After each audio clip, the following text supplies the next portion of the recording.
Carl's found love on the street before, haven't you? How's it going with your bird, Carl? Are you married? No. How long have you been out with her? Going out with her? 7 years. Because, you're quite a simple man. Yeah. You're sort of a simple in a nice way. ways. I mean, you're like Helen from Big Brother. Yes, you're sort of nice enough, but I look normal. Well, yeah, you sort of do. But you could be one of those that just suddenly go mental with a pen. Yeah, do you know what I mean? Stab people through the eyes. Yeah, you sort of look normal. But if I wouldn't really want to wind you up to a point of frenzy. How did you meet your girlfriend? Through work. What, through her work? What, you phoned up and said... We worked at the same place. Oh, you're right. Yeah. You're quite an enigma, aren't you? Could you give us more on that? At work. You met her at work. What, she came in selling sandwiches? She was going through the bins outside. What do you mean you met her at work? Why are you having an attack on me? You're the one who's sad and lonely.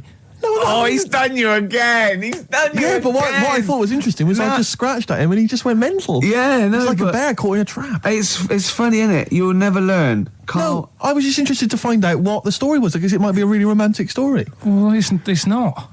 All right, jeez. I love the fact he doesn't want to talk about his love affair. I was thinking about you in the week, and does it worry you? I mean, you sort of joke about it now, and we're talking about it in the office, is Steve really touchy about the way he looks? And, what's this? Where's that come from? He's done it again. He's done you again. I was walking home the other night, and I was thinking about it. And do you worry that when you're old, you will be on your own? You did start it, though, didn't you? Well, Carl, I'm glad you brought this up. because I mean, for me, a lightweight, frothy entertainment show on XFM on a Saturday afternoon is exactly the place where I want to discuss the desperate, lonely future that's inevitably coming my way. Oh, God. I'll tell you what will cheer you up and forget all that. A bit of Embrace. Oh, one of the most hated bands. There's only one bird that has a penis. It's not a joke. It's not a joke. This is a genuine trivia question. I'd say... I think I've seen one on this. Is it an ostrich? Right, you're going for ostrich, Carl? I'll go for ostrich as well. Right. Did you come up with that yourself, or...? Yeah, I was going to say that before you said it. Well, guys, you went for ostrich. Chicken? You're both wrong. It's actually the swan. The large chicken. Yeah. What? That's a bit worrying then, because I thought I saw an ostrich penis, so what was I looking at? I don't know, were you just examining it closely at the zoo? I just... It's probably a strap-on. It was probably two leather ostriches giving each other one. Exactly. And that's how that can influence people. Things like that. Dirty, filthy leather ostriches can confuse a child if he's at the zoo and he doesn't know. A swan's got... That's really annoying. I'd never give a swan a knob. It's the little puffiest of all birds, isn't it? Yeah. Oh, I'm protected by the queen. But I need a knob. If I had to give a knob to any bird, Good question. No, I wish I'd posed that myself. If you could give a knob to any bird, what would it be? Phone in. Vulture. Of course, a vulture. They need a big veiny bang stick. Yeah. What about yourself, Carl? If you could give a knob to any bird, and don't make it rude. Or if I could give a knob to any bird, what bird do you suit up? It's got to be a bird of prey or something like that, hasn't it? Cool. Just a robin, really. That would be amazing. That would be Christmas cards would be like... yeah, but it's a normal human-sized knob on the robin. That'd be great, wouldn't it? And the other thing annoying about this is ironic, right? Now, the male of all bird species they're called a cock. Yes. Right. But the only bird with a cock, right, is called a cob. Is that what a swan's called? Yeah, they're cob and pen. They're not cock and hen. That's and he's got he isn't a cock, but he's got a cock. Yeah. Yeah. Quick query there, Rick. Go on. When you said then cock, presumably you meant male bird the first time you said it. Yeah. The second time you said it, you said cock. Did you mean the penis? Well, you're showing off the whole farce of radio broadcasting. Because you're not really allowed to say cock. No, exactly, no. One cock would cause great offence. Yeah. The other cock's fine. Exactly. It's weird, isn't it? It is strange. It is strange. So, I mean, if I said now to you, I like cocks. Yeah. Meaning birds. Yeah, that's that'd fine. Be fine. Yeah. But if I meant penises, it would be a problem. If you like cocks and it was that would be... Carl, do you like cocks? Do you like cocks? No. Right, okay, that's fine. I was asking if you like... No, I like, Yeah. Well, I'm a big fan of tits. The small birds that come down and peck at you. Yeah. Yeah, you like tits and cocks. There's nothing... Tits and cocks. There's nothing wrong with... There's nothing... Carl, don't worry. There's nothing wrong with saying tits and cocks. When I said tits, I meant the little birds. Yeah, and when I said cocks, I mean the big birds. Yeah. Do you know when... Go on. No, it's just that... It's when you're talking about tits. Yeah. at the milk. Do you?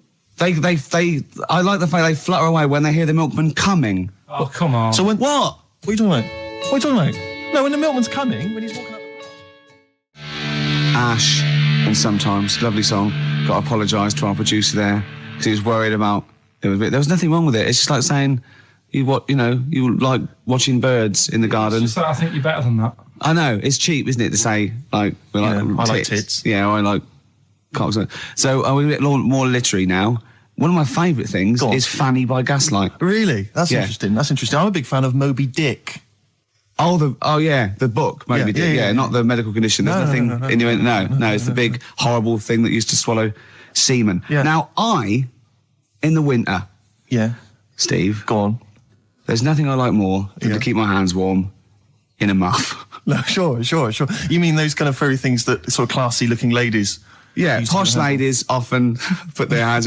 You know when you have a nice a party and they're all leaving. Party, winter party, and you might take the wrong hat or something. There's nothing I like more than to see two posh women with their hands in each other's muffs. Oh, that's always and they're going, "Oh, this must be yours." Yeah, that is always funny. Yeah, that's always funny.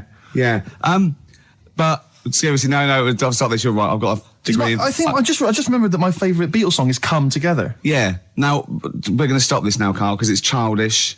You're right. I've got a philosophy degree, for Christ's sake, and it's about time. Who's your favourite philosopher? Do you mind me asking? Well, I would tell you, except when I have a talk about it, I go into a Cockney accent. Really? So it can be like my favourite philosopher. I like a bit of Kant. Right. Is that Immanuel Kant, the philosopher? Yeah. That's strange. Yeah. That's strange. What's his name again? Kant. Oh, yeah. That can be weird. Can be strange. Look at Carl's face. Look at his face. Look at his face. Join in, Carl. Undo your trousers. We'll be like Stan Boardman when he told the Fokker joke. Yeah. We won't do local radio again for 10 years. Carl, it was you that worked out the maths and worked out I was 28 because they just worked out I'm 27. You are 27. No way. Yeah, I asked you, didn't I? And I said... But what I sort of questioned was, I said, well, if you're 27 today, that means last week you were 26. Well done, yeah. That's irrelevant. So therefore you assumed that I must be 28 then?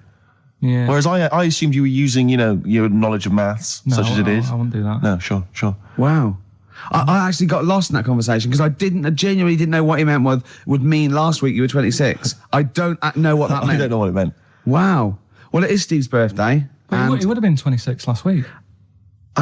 Sometimes you genuinely frighten me because it's those staring eyes. There's nothing behind him. It's this little bald head. Looks like Davros looking at me.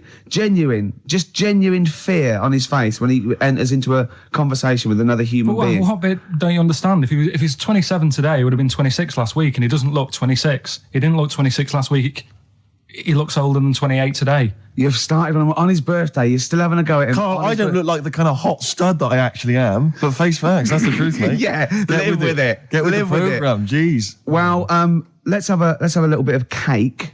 Okay, that's appropriate. See what it is? But you mean the band, don't you? Not the cake. You haven't actually bought a cake, have you? Got anything at all? Can I tell you one of the best presents I ever had? Go on. Without doubt. All I ever wanted was a go-kart. This is true. I was like sort of 5, 6, 7.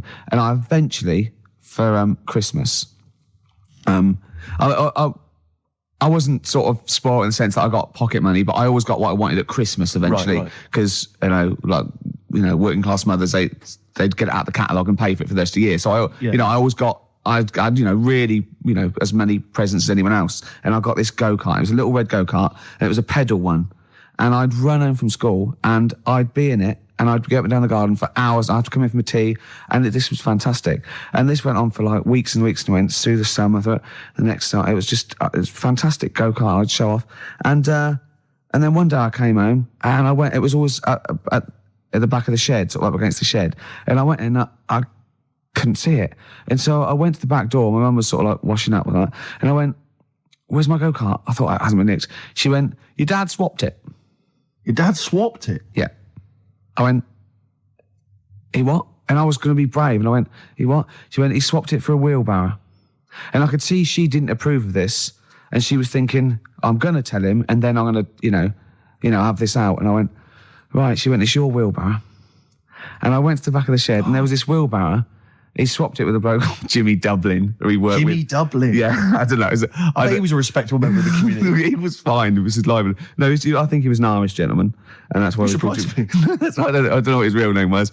And I think my dad must have been drunk, and he went, I want to get my son a go-kart. And my dad went, well, my kid's got one. He's probably had it for a year. He's probably bored with it. Yeah. And he said, I'll give you this wheelbarrow. And I went to this wheelbarrow, and it was caked in concrete. I could hardly lift it. I just nicked off a building site, obviously. And I'd be there for hours trying to push this wheelbarrow up and down the garden, right? And it was okay, though, because I was going on holiday soon. And I 7 years running, went to Bognor Regis, a place called Riverside, because some woman around the way had a caravan that we got free for a week. And it was great, just wonderful. And I used to go there with my mum and my nan. Oh, party time. Yeah, the age of 7 to sort of no, it was good because when you're a kid and you wake up in a strange place, it sort of seems weird. You wake up at 3 o'clock in the morning hearing your gran pissing in an iron bucket, and We've all been there. You get disorientated. Anyway, and I went on holiday, and I met a little friend who was about my age. We were both sort of like, right? And he'd hired a go-kart. He had this great go-kart, and he came round to my caravan, and I went, I've got a go-kart. And I remember my mum opening the window of the caravan and going, don't lie. That's so evil. And I went, I had a go-kart. Wow. Yeah. Did you ever talk to your father about the fact you swapped it? No. You never mentioned it to him? No. You still got that wheelbarrow?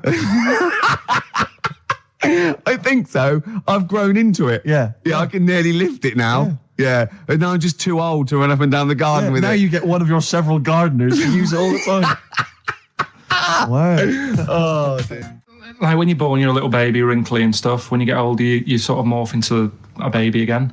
And you go through the same phases. So when you're young, you buy singles. You get old, you got nothing to do all day. You got all your pension money. What will I buy? Cliff Richard's on the telly. Here's my video, buy me song. You see, that started off as quite a sensible point, because I actually think they do it. But what was all that alien stuff about when you're born, you go wrinkly and you go wrinkly again? So sometimes you mix like normal things that human beings say with I don't know what. Well, look, when you're a baby, you've got a little bald head, no teeth. You get old. What happens? Are you a philosopher? You're an official philosopher. Because, I mean, it sounds like it. Oh, Carl, play a record. You're a gem. You're a diamond. I used to sell mackerel. Did you? Yeah, I had a pet magpie. Did you? Called Maggie. Oh, inventive. Pet magpie. You mean you captured it and didn't let it go away? Yeah. Can't have a pet magpie. But then it got really vicious. I mean... Well, it was trying to let me go. What did you keep it in, a rabbit hutch? No, it flew around, but it used to just like come to me all the time. But then it started pecking my head and stuff. That's not a pet magpie. That's a bird in the garden. No, but I could actually... I could hold it and stuff. It wasn't scared of me and it knew it was me. It used to come down from like the top... It hated you. That's why it wanted to peck you. Is that... And the other thing... I always remember being younger and like walking through the woods to school with my mum, and I was chasing a butterfly, and she said, "Oh, don't do that, Carl." And I said, "Why?" She said, "Because they only live a day." I said, "Oh, all right, I'll get a dead one in the morning." That's genius. That's great. That's quick thinking, isn't it? Oh, that's sweet. Let's play a song. Wu-Tang Clan and Gravel Pit. We love that, don't we? I love it, yeah. Yeah, brilliant. Classic track. We're talking about embarrassing stories and stuff, and I don't know if I've told this on the radio before. Have I told you, Carl? I'm not sure. But this was when I was working at the BBC. This is not even long ago, and I'd moved to London, and I was fairly new in London. And I was working at the BBC, and I had this BBC hire car, and I've never told it. If there's anyone listening who works for the BBC, I don't know if I can still get in trouble for it. But this BBC hire car, and it was like I'd been ferrying kind of actors and people and production people around all day in this car. And I was driving back, it was quite late, it was about sort of 7 or 8, and I was driving back, and I pulled in to get some petrol to fill up the car every day. And I went into this garage to fill up some petrol, and I was there, and two blokes came in a white van, right? They pulled into the forecourt, and I was filling up the car, and they went, "Hey, do you want to buy a couple of speakers?" And I said, Yes, I do. Yeah. Because, I'll tell you the reason, it was like I was so flattered that they thought I'd be the kind of bloke who would, A, need some kind of classy speakers, and B, would like to buy them on the sly. Do you know what I mean? Yeah. I thought, they like the They've seen me. They've seen I look a bit of a hustler. Exactly. Yeah. I'm a street sort of guy. You can see by the way I use my walk. Exactly. Yeah. So I couldn't believe my luck. So they drove behind the garage, the little sort of garage bit at the back, and I went round there, sort of casually went round there, sort of locked the car, went round there. They went, open the back. You had 2 speakers in there. I said, are you sure these aren't knocked off, mate? He went, no. We work for Dixon's. This is a story he spun me. We work for Dixon's, right? And we're delivery men. And if we make a delivery and the person's not there to sign for the goods, then we have to bring them back to the warehouse. But if we can sell them on the way back, then that's really good for Dixon's. Dixon's must love that. And instead of thinking, are you sure some kind of troubleshooter did someone going to go into Dixon's and go, you're not getting in the garage forecourt market? Jones. Exactly. Get a couple of lads in a white van. Exactly. Yeah. So anyway, so I sort of bought this story, and I was a little bit dubious, and I went, right, let me hear them then. And he wired them up to the car stereo, and boom, boom, boom, they're playing. So it was some groovy hip-hop. I was thinking, great, these guys know what I'm into. Yeah. And he's giving me the talk and stuff. And I said, I'm a bit worried these are knocked off. He went, no, listen, we got a bloke at Dixon's who can confirm this is fine, right? Phone him up, use my mobile, right? And quote this reference number, right? So I phone out, and I goes, I go, hi, some guys here in the garage forecourt trying to sell me some speakers. Just wanted to check. He went, it's fine. I went, should I just read the reference number or whatever? He went, if you want. And X14, and I went, yeah, it's fine. Yeah. Okay. You know that was, don't you? That was actually Mr. Dixon himself. Exactly. Yeah. Exactly. So I'm thinking, well, they sound great. They're giving me for a knockdown price. I'd say they were like 400 quid. They were like 200 quid or something. It was a good bargain. I was in the market for some speakers as well. Yeah. So while they were loading it's them all kosher. I phoned Dixon. Exactly. I phoned Dixon. That's fine. Yeah. So while they're loading them in the back of the BBC hire car, right, I'm in there paying for the petrol, right, and the guy serving goes, right. He goes, what were you doing around the back with those blokes? Right? Because obviously there's security cameras filming this whole transaction, right? And he goes, what are you doing around the back? And I went, brilliantly, there's some old mates. Some of my mates were just having a chat and that. He went, oh, right, okay, like giving me obviously the evil eye. So I went back to the van. So I'm in the car now and I'm driving with one of the blokes who's in the van with me because I didn't have the money on me. So I had to go to the cash point to get the cash, right? So I'm driving with him and the other guy's following me in the van and he was like a northerner like you and he was giving it all all right, I tell my girlfriend's a DJ, she's got some of these speakers, they're fantastic, and he's giving me this. And then my mind starts working. Now that I've got a bit of time to think, I'm thinking, wait a minute, this all sounds a bit dodgy. Yeah. It dawned on me, Rick. You're you're streetwise. Exactly. You're streetwise, Steve. Not only that, I was thinking, how am I going to get them home? I've got to drop the car off at the BBC. How am I going to get these huge speakers back to where I live? And how can I pay for them? Because I've just spent £100 on Find the Lady with a couple of blokes in the square. It seemed like a fair game. Some of his friends were winning. But so I explained to him, I said, I can't get them back to like Brixton where I was living at the time. He went, don't worry, give us an extra 20 quid, we'll take them home for you. Oh, that's good. Deliberate. They do a whole service, you see. And there's also a backup guarantee. Did they have the guarantee, the 3-month guarantee? They didn't. No. But so I said, I'm not sure about that. He went, well, why don't you put them in a cab, send them back, and your housemates can collect it? I was like, oh, no, there'd be no one in. And I was beginning to sort of get a bit conscious of like, maybe this was a bit of a scam after all. So I pulled into like a little side road. I said, I'm not sure I'm into this now, actually. He went, what are you talking about? It's 200 quid for a pair of speakers. It's a bargain. You never get a bargain like this, mate. I'm going, not too sure, actually. I don't think I want them. He went, 150 quid, mate. 150 quid. I went, no, he's 100 quid now to you. And I'm thinking, wait a minute, this doesn't sound like the kind of work that Dixon's would be doing. Dixon's don't do that when I go in. This is it. Dixon's never negotiate in that way. When I go there, look around and I leave, they go, where are you going? Exactly. I go, we'll have anything then. Have anything for a quid. I stopped the car and the white van pulled up behind me with his mates in. Sure. And I said, can you get them out? I'm not interested. And he went, 100 quid, mate. And he was just going, you tosser, you obviously want some speakers. And he was having a go at me. So I was carrying the speakers out and putting them back in the white van. And he was just shouting at me. He was going, 70 quid, mate. I said, 70 quid from 200? This is ludicrous. You realise that wasn't Dixon's policy then? Exactly. They don't usually shout at you tosser as you leave the shop and walk down Camden High Street. They're not usually shouting you tosser. You should have took the offer of like the monthly payments they've got on at the moment. So I eventually put them in there and I sort of knocked the deal on the head and I got back in my car and they were in theirs and I just looked in the rearview mirror and they were punching the dashboard like with aggression and venom like we let that deal slip through our fingers. And I've never been so terrified in my life. I just sat there and I was just thinking, oh my God, all I was thinking now is what if I go back to the BBC and they go, we've had a call from the police, the man at the garage, he saw you doing a dodgy deal. I love it. Yeah. Well, what you do is you put the hire car in a drain in your front garden and then go in and out of the toilet just pouring bleach down or Ajax and they never know. What sort? No. The Pope. Yeah. What semi-precious... Sorry, Mrs. Robinson, we're going to have to let you go. Yeah. Go on. You are the weakest link, Carl. Goodbye. Yeah, go on. The Pope. Yeah, the Pope. Yeah, we've got the Pope. Yeah, that's not strictly a question. He wears a... He wears a dustman's hat. He wears blimey trousers. Yeah. Does he live in a council flat? Yeah, he lives in a council flat. He wears a semi-precious stone. What's the stone? The Pope wears a semi-precious stone. What is the stone? You mean, what is it called? Yeah. What is it called? What, is it got like a kind of papal name? I think it's like, is it a 18-carat one? So we got to try and get the carat of the Pope's big diamond. He calls it Dennis. He calls it Dennis the Stone. Do they want the type of gem it is, like, or is there some kind of papal name for it? Or do they want it like the Rosetta Stone, or I don't know. I can't see. Play a record. Play 2 record. Let's not. Where's your head at? Basement Jacks. Right. Okay. Let's get this. Have we knocked this on the head? Then it's just not happening. Oh, here he is. Look. Here he is. Come in. How have you... Oh, God. I don't believe that. Oh, that's pathetic. I do not believe that.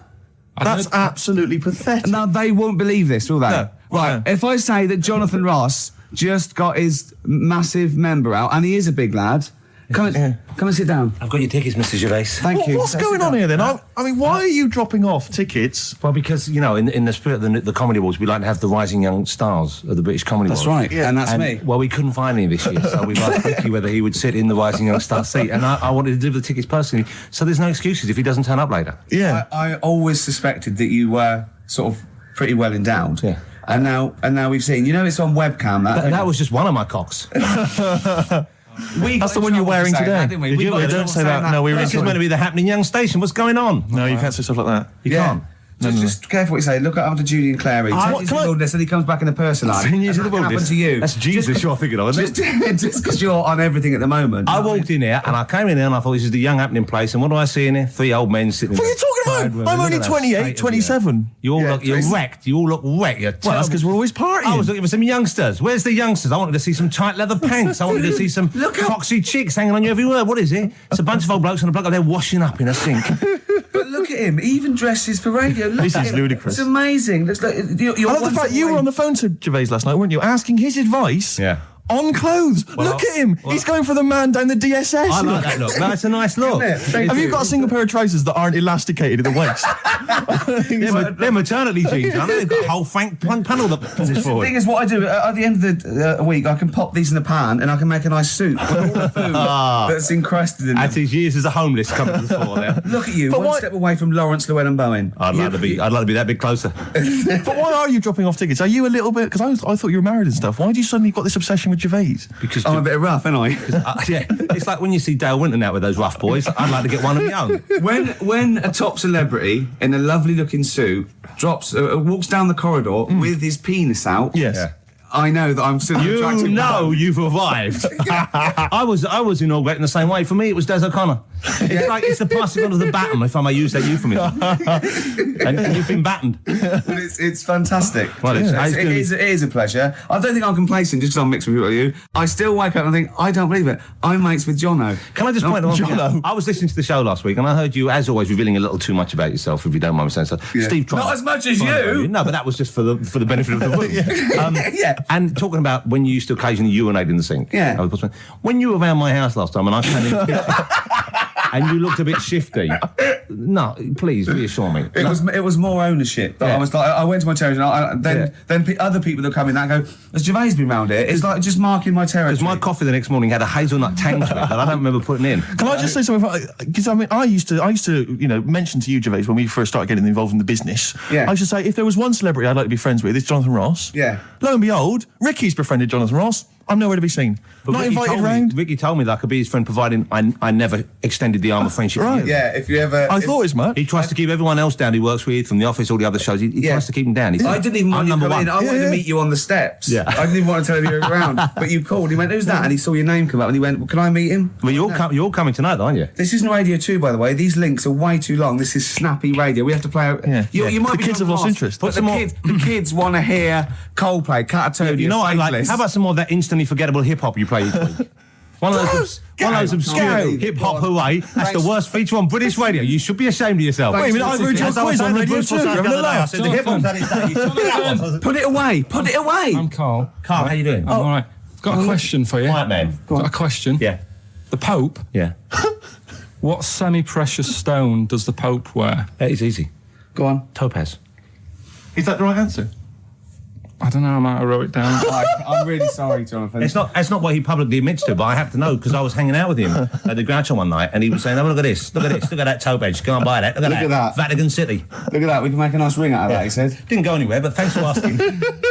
I better go, I've got to go and buy some winkle pickers. Thank you very much. Okay. Enjoy it. Stephen. Yes. Carl, I wish I could say it's been a pleasure, but actually it was quite creepy. See you later. The reason you became King of the Universe, of course, is because of your fascinating French bread anecdote. Oh yeah, come on the then. How did baguettes come about? If this is going to be someone cooked a loaf a bit wrong and said I can still make a sandwich out of it, I'm going to hit you. No. Go on then. Right, Napoleon, when he was at war and that with Russia. 1812, yeah. Yeah, all his soldiers were like, not used to the cold weather and that. So they said, take some clothes in your bag with you because it's going to be nippy out there. So they put all the clothes in the bag. Sure. They were told, it's Napoleon, for Christ's sake. No room for any food. You're joking. So couldn't they make some sort of like sandwich? No, it wouldn't fit because of all the clothes. You had to take extra gear. Sure. So, anyway, he said, I can see where this is going. I'll be honest. Is there a baguette-shaped gap left in their holdall? They thought, let's make some bread that you can fit down your trouser leg. What? That's not true! No, it's not, I read it in Euston train station. I was waiting to go back to Manchester. Where did you read What, scrawled on the wall in graffiti? Yeah. Do you know was it also meet me here for cock fun at 12 o'clock? The Upper Cross Sandwich Shop, Euston Station. It's on the wall. What do you mean it's on the wall? Do you know it says, like, sail on at Dixon's, whatever? Yeah. Next to that, there was, like, a bit of information. Once you've read the stuff on Dixon's... I get information. There's a big thing about the history of the baguette. I read it and I thought, we got to make a sandwich we can split down our trouser leg. But how can you march and fight with a huge piece of bread down your train? Although it would be intimidating. You see them coming, you go, sacre bleu, look at the size of them. They're big fellas.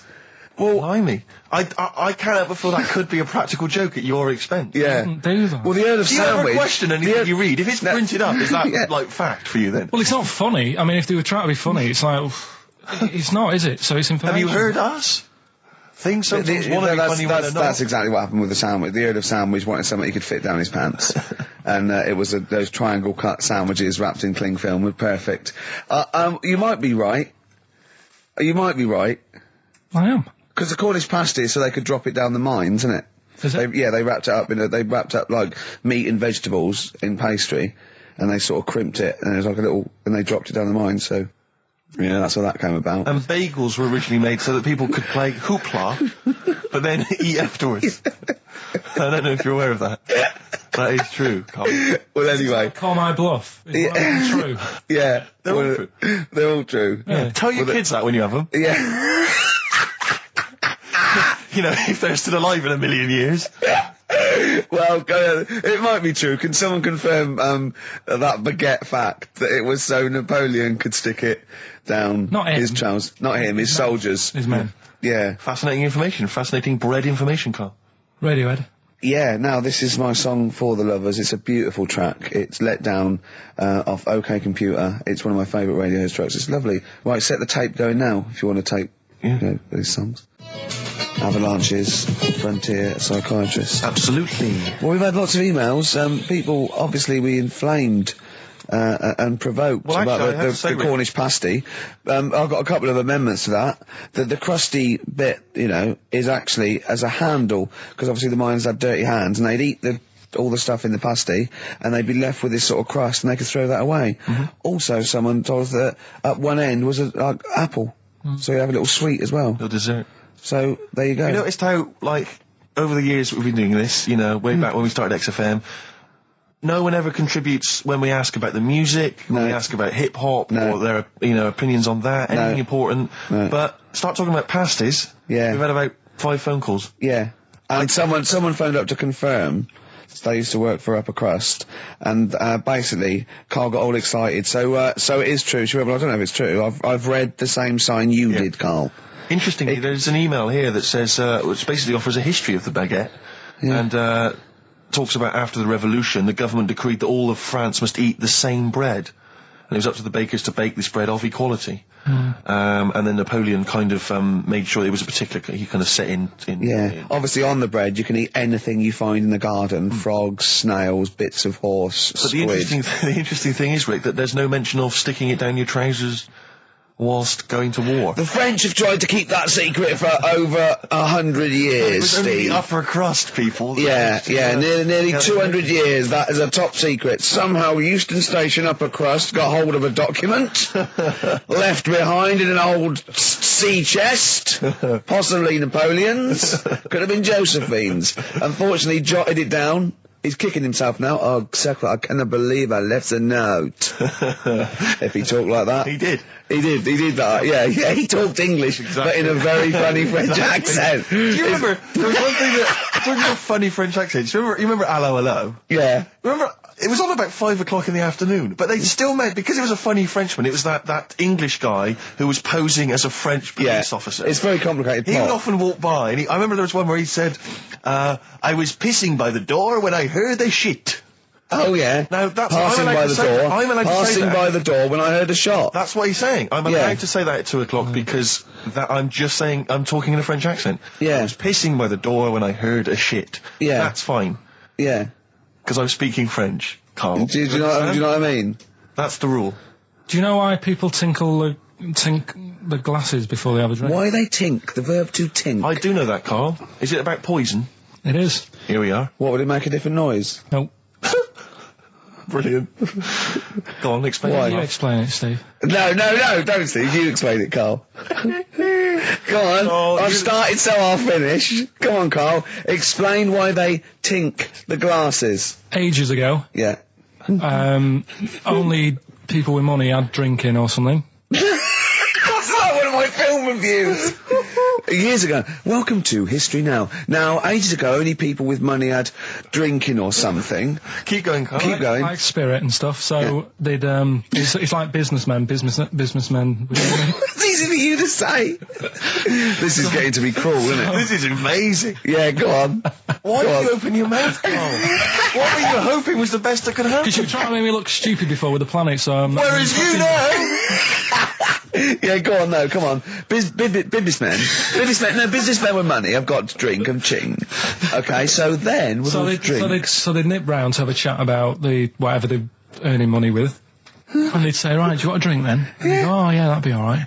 So rather than like just pouring it out of a bottle into a glass and saying, there you go, it could be going, hang on a minute, it could be poisoning me here and trying to like nick my business idea. Yeah. So what they'd do, it sort of pour a bit of his drink into the other person's glass and you get that tink noise. And that's like cheers, you know. No, Carl, I just have a slight amendment there. I think what it was you're absolutely right that they would then test each other's drinks to show that it wasn't poison. But over the years, that was reduced to just chinking the glasses by way of saying, let's not actually bother going through the whole rigmarole. They just did the chinking of the glasses. Yeah, that's good. It was exhausting though, wasn't it? I know. Was it worth it, do you think?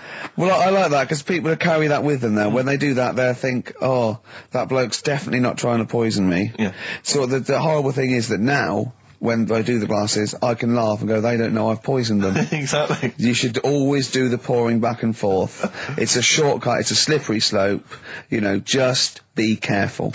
You were going to tell us a little story about just a Volvo past my estate? test. Yeah. My parents had a big Volvo estate, and there's quite a big car to drive. My parents didn't have a car. But I know you don't drive cars, Rick, but it's got a big car to drive if you've just passed your test. It's safe though, isn't it? It is very safe, that was the thing. Yeah. And I come from the West Country, obviously, there's quite a lot of windy lanes around there. You're joking, do you? They have cars there. Well, here he comes. Blimey, Carl. Learned on a tractor, automatic it was. Do you want me to tell it or not? Oh! Don't give up the accent! Oh no, I'm not worried. Oh, go on. Go on. So I went to this party. You never got him being from the north. Not when he's telling an anecdote. He's never telling an anecdote. Oh yeah, fair point. Yeah, go on. So I went to a party, and I was quite excited because I had the car, the motor, and there was a chick heading down to the party that I was like, I had my eye on. And I thought, now I've got a car, and going to the party, it's going to be amazing, right? And various friends had said, like, can we get a lift? I thought, yeah, groovy. I'll pick up the chick as well, who was a friend of a friend. So cruising down to the party in the motor, the Volvo estate, and there's nothing sexier than that. Slipping a little bit of Billy Joel on the stereo or whatever. Something classic. Exactly. And maybe it was Billy Ocean. I was quite a Billy. Maybe it was Get Out of My Dreams, Get Into My Car. Ideally. Yeah. So I get to the party, and inevitably it was one of those house parties where the chick that I had my eye on, she kind of was chatting to other guys, and she wasn't really paying attention to me, and I was sort of... Trying hard to get, was she again? Same old story. Oh, they make me laugh. They know how to tease, don't they, the ladies? They make me laugh. Who are they kidding? So I'd follow her like a dog, from room to room. Yeah. And watch her. Quite literally, sometimes he was barking. Yeah. And while, just watch her while she talked to other blokes. And then, obviously because I was driving, I wasn't drinking, so I was not really enjoying myself. And then somebody said, should we go and pick up Vera? And I thought, right, okay. And they went, Steve's got a car, let's all leap in there, we'll go pick up Vera. And this girl was like up for it as well, so I thought, brilliant, I'll be back in the car with her, away from all these lads. Yeah. One guy she had her eye on, he came as well, I was a little bit annoyed. Yeah. But anyway, he was in the car, so I'm driving down these country lanes, just driving along, and they're directing me, they're saying, go left here, go right. And then suddenly we stop, and one of them goes, just drive into that field, this pitch black field, right? And I'm sort of, well, it is my parents' car. Just drive in the field, Steve. I'm thinking, well, I don't want to, not seem like I'm a hard, cool, crazy kind of guy, because the chick's in the car. So drove the car into the field. They all leapt out, started running off into the darkness, shouting, Vera, Vera, Vera, where are you? So I'm just sort of sat there in the car waiting. Wasn't Vera Lynn, was it? Because she likes to hide in fields. Bizarrely, it wasn't. Right. I was just left in the car on my own with Billy Ocean, and suddenly, out of the darkness, they come back holding a Vietnamese pot-bellied pig that they had stole from a nearby farm, and they knew that the pig was called Vera because someone knew the farmer or something. Anyway, so they got this pig, so now they're going, I'll put the pig in the back of the car, we'll take it back to the party, it'll be hilarious. I'm thinking, well, I'm not sure I want a pig and all its, piggy crap in the car, right, crammed in there. But they say, yeah, so obviously I'm thinking again, I don't want to look like I'm, a nerd. I'm terrified of that, Rick, ever happened. Yeah. So, so you go, hey, bring the pig into the car. Exactly. I'm no nerd. Exactly. Yeah, go on. So now we drive off again. I got this pig kind of squeaking in the back of the car. And, they say, stop again. Let's do some cow tipping. And they do that old thing, about the fact because cows sleep standing up, don't they? So you can push a cow over and stuff. Yeah. So they're having a wild time, hilarious. So this time, now we get to a sort of dead end in the road. And, they say, well, turn around, let's go back to the party. And I'm thinking, fine. Try and do a 3-point turn in this very narrow country lane, right? Get the Volvo estate wedged horizontally across the road. Can't get it out, just can't seem to sort it out. I don't know what, I'm panicking because there's a pig in the car, right? And, local disgruntled farmers, right? People drunk, partying, probably off their head on some kind of weed. Rick. Well, was it loads of blokes with, pitchforks and flaming torches exactly. going, burn him. He's playing with our pig. Exactly that. And so that, I was so terrified that all I could think was they're going to have to send a helicopter to lower a magnet onto the top of the car to lift the car up and put it the right way around. You used to read a lot of comics, didn't you? Yeah. So, do you know what I started doing? What? Crying. Did you really? Yeah. Why? She started crying, just very slightly, started getting upset. And the other guy that the girl fancied, he had to get into the driving seat and sort it out for me by slowly edging forward and backwards. That's the worst bit of the whole story. Yeah, edging slowly back and forwards. He just sorted it out, just slowly worked the car back round, and then we were off. You were just gently weeping. Just gently weeping in the back. The bloke had just taken the bird that you saw from a distance. Exactly. That was basically your wife in your head by then. Oh, yeah. Wasn't it? I can't believe it. We were happily married with a pig for a child. Don't joke, that could happen. I know. The pigs come, if you like. Sorry? What did you say? What did you say? When you do what, Carl? What? What did you say? No, what did you say? Because I don't want to have to go to the radio authority again. What did you say then? Just remember. We are going out live, Carl. Yeah, remember Tom Binns, right? What did you say? What I'm saying is, why were they shouting Vera? Because pigs don't come to the name, do they? Hey? I don't know the ins and outs of pig, how to lure a pig into your trap. Can I just tell you some very, very interesting things about pigs? Please do. Right. One, everyone knows they have a corkscrew-shaped penis, right? Yeah, a corkscrew-shaped penis. That's the tail, isn't it? 2, they can't look up. They can't put their head back and look up, right? 3, they can have a 30-minute orgasm. Yeah. Rick, is it only pigs that have got a corkscrew-shaped penis? No, and landlords. Okay. Very handy. Right. Here's one for you. Go on. Like insect facts and stuff. Go on. If a man was a flea... You could jump over St Paul's Cathedral. No. What? Wrong. It's gone up now. It's... the big wheel. The big wheel. It's the Millennium gone up Wheel. now. It's gone up now. Play a record. You're the best. I just wish we could maybe tape the bits we're not on air, just because that's when Karl comes into his own. Yeah. He just said to me, I don't know what I was doing, I was sort of like pottering around, dancing around, doing something annoying probably, and he just looked at me, I don't know, he was looking at me, and I looked back, and he went, have you ever used a Y-front properly? Genius. It's a great question, because the answer is definitely no. Definitely no. Does anyone use their Y-front properly? And by that, I mean get your winky out of the little sort of slot provided, as opposed to like put it to one side or pull them down or whatever. Has anyone used a Y-front properly? I don't think I've ever done it. I don't think I've ever done it. I've never seen anyone in a toilet doing it, Rick. You should be looking. I wish I hadn't said that. I caught you. Really? Yeah. That's actually how you prove people are gay. Yeah. Get them into this conversation. Yeah. Yeah, it's a trap. Yeah, it's a trap. It was the trap. Yeah. I'm not gay, by the way. Yeah. You didn't prove I was gay. I double bluffed you. Because I knew the old gay trick. I thought it was the old Gaylord say no thing. That is another method. Yeah, there's innumerable methods of doing it. That's how Oscar Wilde was caught. Yeah. Yeah. What happened there? Well, the judge went to him, did you see that film last night? Gaylord say no, and he went no, and they went take him away. Yeah. Take him down to the cells. Yeah, take him to Reading. It is true. Well, it originated in America. Yeah. So many of these things do. It's a brilliant point, Karl. I'd like to hear from anyone listening who's... And, I mean, well, they'll just lie, wouldn't they, I suppose? Yeah. I don't even use sort of flies, usually. I sort of pull my Y-front, my sort of tracksuit. So that's why I wear sort of like elasticated waistbands all the time. Exactly. Just sort of Speed. Yeah. Yeah, you got to get in there with the minimum of effort. Yeah, and out. Sure. Often I won't shake. No, no. To my detriment, because it often leaks out a little bit later, doesn't it? Ever been out on a date with a girl where it's just trickled down your leg and you wish it hadn't, and you're thinking, what if she gets my trousers off later? She might smell it or see it. What? What? I don't know. I don't know what I said there. Right. Rick, I had for Christmas something which I think might excite you and interest you, because I know you're obsessed and interested by facts. Yeah. Don't fiddle with the microphone. Well, I was just looking at what it was underneath it. So this is a book, it's just facts and trivia. It's edited by Sir Isaac Asimov, who I think's dead. So I don't know when my parents bought this book. I assume it's sort of from a second-hand shop or something. Right. It's quite long, but I got it for Christmas. I keep meaning to bring it in, because generally the facts are quite sensible in here. And I like to think if Isaac's been involved, they're probably substantiated. It's not like kind of just this nonsense on the web. I think that this is probably... Or up in Greg's the Baker's that Karl gets most of his facts from. The ancient Egyptians trained baboons to wait on tables. Karl, fascinated. Brilliant. That's fantastic. But what my point about that is, why did they stop? Yeah. It's a genius idea. Would you not want to go to a restaurant where they had baboons serving? No, I'll tell you what happened. It might have been like the Planet of the Apes, and they sort of rebelled. One of them could talk. One of them could take his order. And one day went, do you want fries with that? And the bloke got really annoyed and said, answer him back. And then there was some sort of rebellion. Right. The Planet of the Apes isn't true, is it? It's not a documentary. Right, okay. I wonder, because what I like the idea of having baboons is the fact that I reckon they're... Like, I have difficulty, and I'm sure you do, Karl, like working out that sort of 10%, on a bill. Yeah. I reckon baboons would find that particularly hard. I reckon you could get away with under-tipping them all the time. Yeah, exactly. Just not leaving enough and just legging it.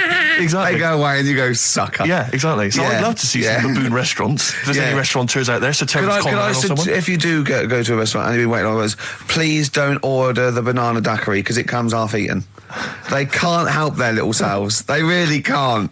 They're okay with, beef and steak and chips and all that. But there's a little bag. I go, do you... Can you imagine that? The baboons serving at waiting tables. It's genius. Just stop to think about that. It's absolutely incredible. Yeah. It's absolutely dynamite. Yeah. See, zoos would be a lot more popular if there was like the canteen and you could go... If they were serving tickets to two? Exactly. One child. Okay, go through there. Okay. I think they should do other things, like in the Flintstones, they used to mix cement in that bird's kind of... Pelican, yeah. We should start doing that again. Because that also happened in ancient times. Yeah, exactly. According to the Flintstones. Yeah, before they had proper cement mixers, that's what they did. That was how they did it. Definitely, Just animal facts. I remembered one in the week. Go on. There was, do you know them two gay American men who have tigers?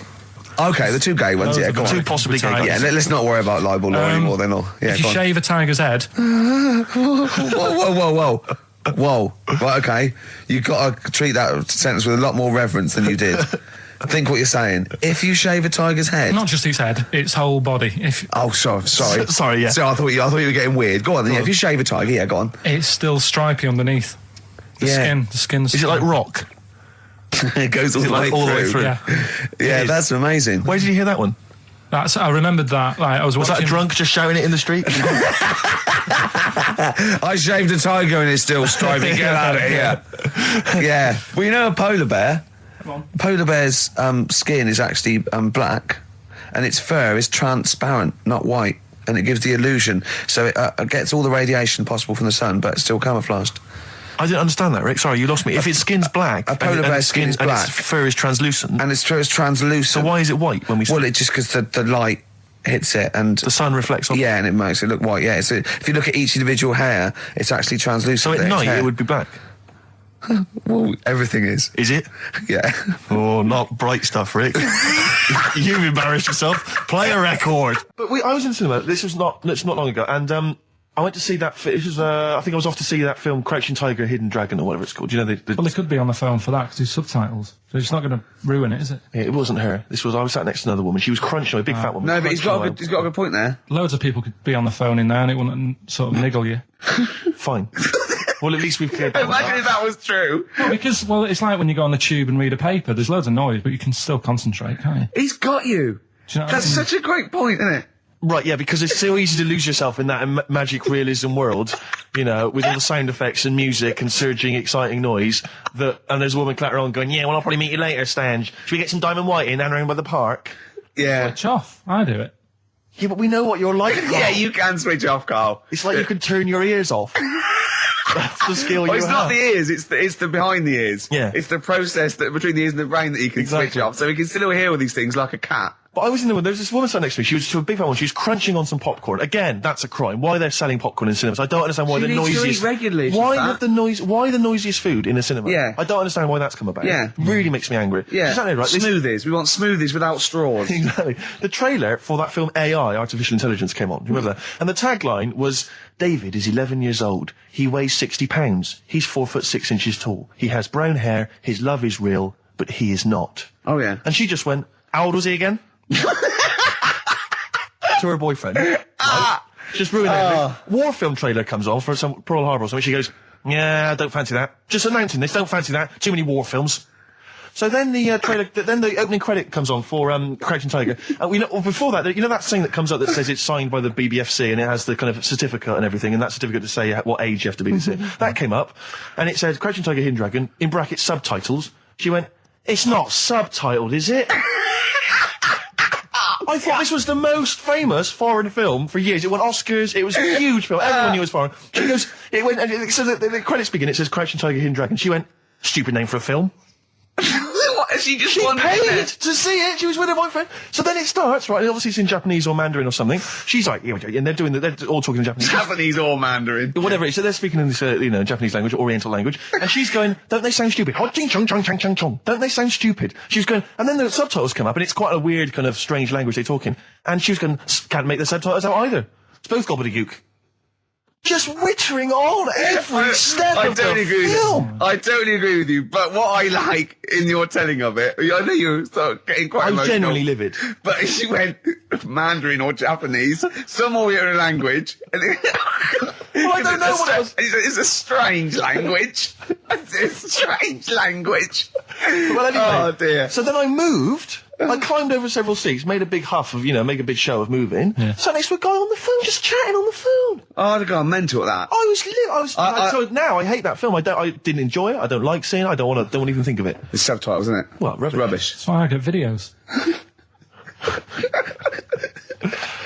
Yeah, I should have thought that through, Carl. You're absolutely right. Lamb Chop? Yeah, let's play Lamb Chop. This is brilliant. This is from this CD that came out recently with Uncut magazine. Occasionally they put out some quite interesting free CDs. And this was one that had various covers of Rolling Stones songs. And a lot of them were, quite shoddy, but this was a brilliant, specially done, I think, for the CD. It's Lamb Chop doing a version of quite an obscure Rolling Stones song called Backstreet Girl. It's just beautiful. Let's hear it. Depeche Mode there, and I Feel Loved. Who'd have thought Depeche Mode would have been that huge? I think I'm seeing little lads from Basildon with little plinky plonky sound. I thought that'd be it. They'd be like Visage or something. That'd be it. And now they're stadium rock fillers. They're huge. They conquered America. He went through some hard times. He came out the other way, and well done. But see, I think what you just said there is a very good example of why they are and why certain other bands aren't. Because if you think about it, for me, you see, whenever I think of a band name, if I see a new band's come along or whatever, I always use a very simple test, which is, can you imagine that you're the announcer at a huge event? Maybe it's like broadcasting around the world like Live Aid or Nelson something. Mandela or concert. It's a Nelson Mandela Freedom concert. Yeah. And you can imagine someone He's there. Nelson's there. Yeah, Everyone's with the there. Spice Girls. Oh, they're all there. But you can imagine someone saying, ladies and gentlemen, please welcome to the stage, Depeche Mode. Yeah. Rolling Stones. The Who. Exactly. But you can imagine someone saying, ladies and gentlemen, please welcome to the stage, Visage. Ladies and gentlemen, will you please welcome our headline act? Welcome, Idlewild! Exactly. Ladies and gentlemen, please welcome to the stage, Ned's Atomic Dustbin. It doesn't... Do you know what I mean? You just know. The Levelers! Some bands aren't going to make it. Ladies and gentlemen, please welcome to the stage, Mega City 4. You know what I mean? It's just a simple test. We'd like you to do that at home. If you're thinking of starting a band, or you've just named your band, you're just beginning, just phone in, tell us, or email in, tell us what your band name is, and we will use that simple test. And we will do the test. Ladies and gentlemen, will you please welcome to the stage... the Franken Walters! Jimmy Eat World. Ladies and gentlemen, please welcome to the stage, Cooper Temple Claws. I don't think it's going to happen for those lads. Here's a good one. It's a simple test anyway, but... 100 Reasons, please welcome to the stage, 100 Reasons. 100 Reasons I think would work quite well. I'm just going to give the email address, ricky.gervais@xfm.co.uk. 100 Reasons, if I could. Ladies and gentlemen, will you please welcome to the stage, Pop Will Eat Itself. Carl, have you got like a sound effect or something of like, get the atmosphere cheering? We're going to test. Cheering. We'll seek it out with. Have you got something there? Have a look on there. I'm just looking in the NME for the kind of forthcoming gigs of the smaller known bands, and it might be a useful place to just begin the. Ladies and gentlemen, peoples around the world, will you please welcome to the stage, Chumba Awamba. Have you got a sound effect? We got one. Nice, yeah. Ladies and gentlemen, will you please welcome to the stage, the Parkinsons. They're playing in Leicester this week, so I look forward to that. That's a good plug, isn't it? Let me see who else. If anyone wants to pop down to Leicester to see the Parkinsons. Ladies and gentlemen, please welcome to the stage, Cyclefly.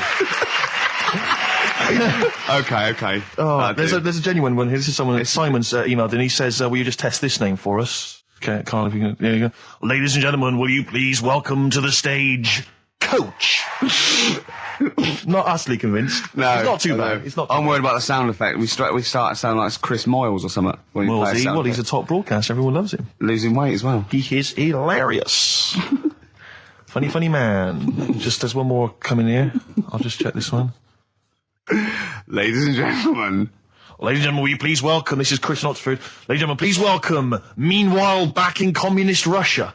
Is that a band? I assume so. I assume it's his band. Yeah. Steve, I mean, I will play great old tunes to the cows come in. We got to give them a little bit of Dandy Warhols and Air and Athlete. I know that, and they're great, they're good, right? But I wanted to play a Cat Stevens song, but I thought I'd better not, because I've, play that a little bit. And we quite like resurrecting old reputations, don't we? People like Elton John who had bad faces, or David Bowie. People whose names now are largely laughed at in the serious rock or people circles. that people might not have considered. I thought Cat Stevens, Rod Stewart, I thought. Was he Rod Stewart? Many people now are thinking of the leopard hot pants and the ludicrous Do you hair. think I'm sexy and all those sort of awful stadium sort of disco things? But he wrote beautiful tracks from Maggie May and I thought, hold on, two birds with one stone. What about a Rod Stewart song written by Cat Stevens? Wow. Is there such a thing? The first cut is the deepest. Let's hear it, Rick. On this album as well is The Killing of George. Georgie Part 1 and 2, remember? About the gay bloke. Georgie Boy was gay, I guess. His favourite song. Carl's favourite song, right? And I was going, oh yeah, I remember that, yeah. I said about, and I said, did not intend to take his life. He just pushed it when he gets mugged and killed. Do you know what he said? I was sitting outside, I was singing, he went, well, as I said, they go out too late. They go out too late? He meant gay people go out too late. He went, no, they do. I went, what do you mean? He said, well, they're always out, they go out when people are coming home. He said, if he'd have been in bed by 10, he'd still be alive today. That's a sobering lesson. And he went, there's one that works here and he's shattered every Monday. Oh, if you're gay and you're listening, just be in bed earlier. Go out when sensible people go out. Yeah. You're right, we're not on the continent, Carl. If you're gay and you're not in bed by 10, go home. Yeah. I don't get it. 104.9 XFM, Ricky Gervais, Steve Merchant, Karl Pilkington's pressing the buttons. Right. We're playing some great moments from the last 3 weeks. And some great records, Steve, from the last 2 weeks. That's true enough. Yeah. We're not actually here today. What are you up to today, Rick? It's 8 hours earlier, so this is about 2 o'clock probably. Mm-hmm. So it's about 6 o'clock in the morning. I'm still in bed, mate. I'm asleep in me hotel room. Now, where are you? We're in LA. Los Angeles. Yeah. City of Angels. Rick. Yeah. City of Angels. Yeah. And so that's what we're doing. We're doing stuff like that. That's why we're not here. We're not here next week either. So next week is the best of this week. All right, so here's the first bit. Class. Rock the Casbah. I love the fact you had at least 3 minutes to get that right. I know. Prepare and get that right. I know, but my mouth was full of Maryland cookies. Yeah. You know, last week, this would blow your mind. He came in, do you know what he'd bought? For himself, about 10 penguins. Who buys penguins still? I know. All wagon wheels. Oh, I've never liked wagon wheels. You've not been a fan? No, but I was sorry about that. It's The Clash and Rock the Casbah. Talking about records, have I told you that time my brother-in-law, he was moving out of his place, and I think moving in with my sister, and I was about like, I don't know, 13, and so he was about 30, and I moved in, and he brought round all his records when he was storage to leave them at our house, right? And he had all these old sort of records, 50s and 60s records, no, I was right, and they put them upstairs, and I was looking through them, and it's just all like Elvis stuff and Beatles stuff, and there was a mate of mine who loved Elvis, okay, and he had loads of chemicals. Yeah, he had loads of chemicals, and I was into chemistry, and he said, let's swap me some chemicals for them. So I sort of nicked about 5 Elvis singles, and I got all these chemicals, and then the guilt just hit me. I just thought, well, he's going to notice that. And one night, I just came downstairs and I confessed to my mum. And she went, all right, well, I won't tell him, but you've got to be good. And it's sort of like I was just really, really good for a year. And then I remember when I was about 18, my brother was talking about it. And he said, did you ever play those records I left for you? Brilliant. He told my mum, he said, these are for Ricky. She just didn't tell me. She was sharp, wasn't she? She used opportunism there. Oh, that's genius. And that was it. That's why I was good. But you've never stolen anything since, have you? No, I don't. Except that spate of shoplifting after that to teach your mum a lesson. yeah. Well, I went round and arson. No, I did. I just couldn't believe it. It was terrible. That's the sort of thing I think we need now, right? We've covered a lot of stuff. What, education? Teaching, yeah. Well, okay. What do you want to know? Don't know. Have you got something? Can you educate us on anything? I've been reading bits. So could we bring back just for one night only, educating Ricky? Oh, I'm excited. Yeah. Do you think it warrants that? I don't know enough about it. Do you know what I mean? About what? It sounds perfect. Play the jingle. Educating Ricky. He's getting smarter. A couple of things happened in the week that I read about. Okay. Keeping up on what's going on and that. Sure. Yeah. One was about that Galileo fella. Okay. Was it about 1636? Was it? I think it might have been earlier. Bad. Go on. Did some stuff with light and that. He did lots of physical experiments, yeah. Is that it then, Carl, is it? He did some stuff with light and that. What did he do with light? What was that? Well, I think he invented the first... Telescope? Telescope. So I think it's a particular lens, though, and he did experiments where he dropped famously two different weighted balls from Pisa, and they hit the ground at the same time, showing that it doesn't matter, the weight doesn't matter, but air resistance does, and stuff like that. I think he probably explained it a bit better than that. Yeah, but I'm talking to Karl. Sure. Did they need to know He's stuff? just thinking about pizza. Yeah. Did they need to know stuff like that back then? What do you mean, did they need to know stuff like that? It's just... There weren't people going around going, I've got to drop these 2 things off the Leaning Tower of Pisa. I just don't know which one's going to land first. Yeah, I need to know. Why do you need to know that? Bring me Galileo. Yeah. It's for a bet. Yeah. No, but if I was knocking about then, I'd be like, stop messing with that. We need a telly. Or, do you know what I mean? I bet he thinks the Flintstones is real. I know. That'd be brilliant. That's what I'd do if I was a caveman. I'd make a telly out of rock. Yeah. And a pelican and a as car a cement that I just mixer. ran along the road with. Yeah, exactly. Yeah, we need a car. Yeah. Well, we haven't really got the internal combustion engine. Can you stick your feet through the bottom? Yeah, just get me a car, for Christ's sake. Anyway, so I learned that. And then... What? You learned his name. Yeah. Other people I learned the name of this week. Oh, if a chimp could watch telly. Go on, Carl, go on. Brilliant. I love that. That's like a ride song or something. That's my favourite one. Ride-ish. Ride-ish. Feeder. Just the way I'm feeding on XFM 104.9. Rick, quick question for you. I'm thinking a lot of people maybe are tuning in for the first time because of the advertising campaign. Sure. Should we reintroduce Karl again? I know we've done this a few times in the past, but just worried that people are going to not really kind of get the measure of him. I'm Ricky Gervais. I'm the one off The Office. Yeah. Steve Merchant. He's not the one in The Office. He's not Gareth. Some people think he is. He's got a funny, weird West Country accent that actually Mackenzie was affecting for the role. Steve wrote it with me. He's the tall, lanky fella. Karl is our sort of, I say producer, but he's the one that pressed the buttons because I was Dog's Body. Yeah, but I mean, it was just because I was too big to run the desk. Yeah. I used to have to do. Literally too big. You couldn't get behind it. Yeah, and then we discovered that, he looked a bit like a boring sort of, all right, yeah, no. But then when we sort of, poked him with a stick, he came up with, he doesn't realise, but some of the I think, some of the funniest extraordinary things I've ever heard. Say hello, Carl. All right. Yeah. Well, classics, I think, so far, that have gone straight to the list include, have you ever used a Y-front correctly? Yeah. Brilliant. You never see an old person eating a Twix. Eating a Twix. These are sort of things. He's back on his campaign to get rid of jellyfish. Why is that, Carl? Oh, did you see the paper yesterday? Go on. There's a jellyfish, right? It's about 15 foot long, about 5 foot wide, and there's a fella swimming next to it. And the paper's going, oh, look at this we've found. There's loads of them in Japan. Yeah. And it's because the water's getting hot, so it's making jellyfish really big. Oh, dear. How's the campaign going to get jellyfish get rid of them? What was your point about jellyfish? They don't do anything. There's no point. They get in the way. It ruined me holiday because I got stung by one. Yeah.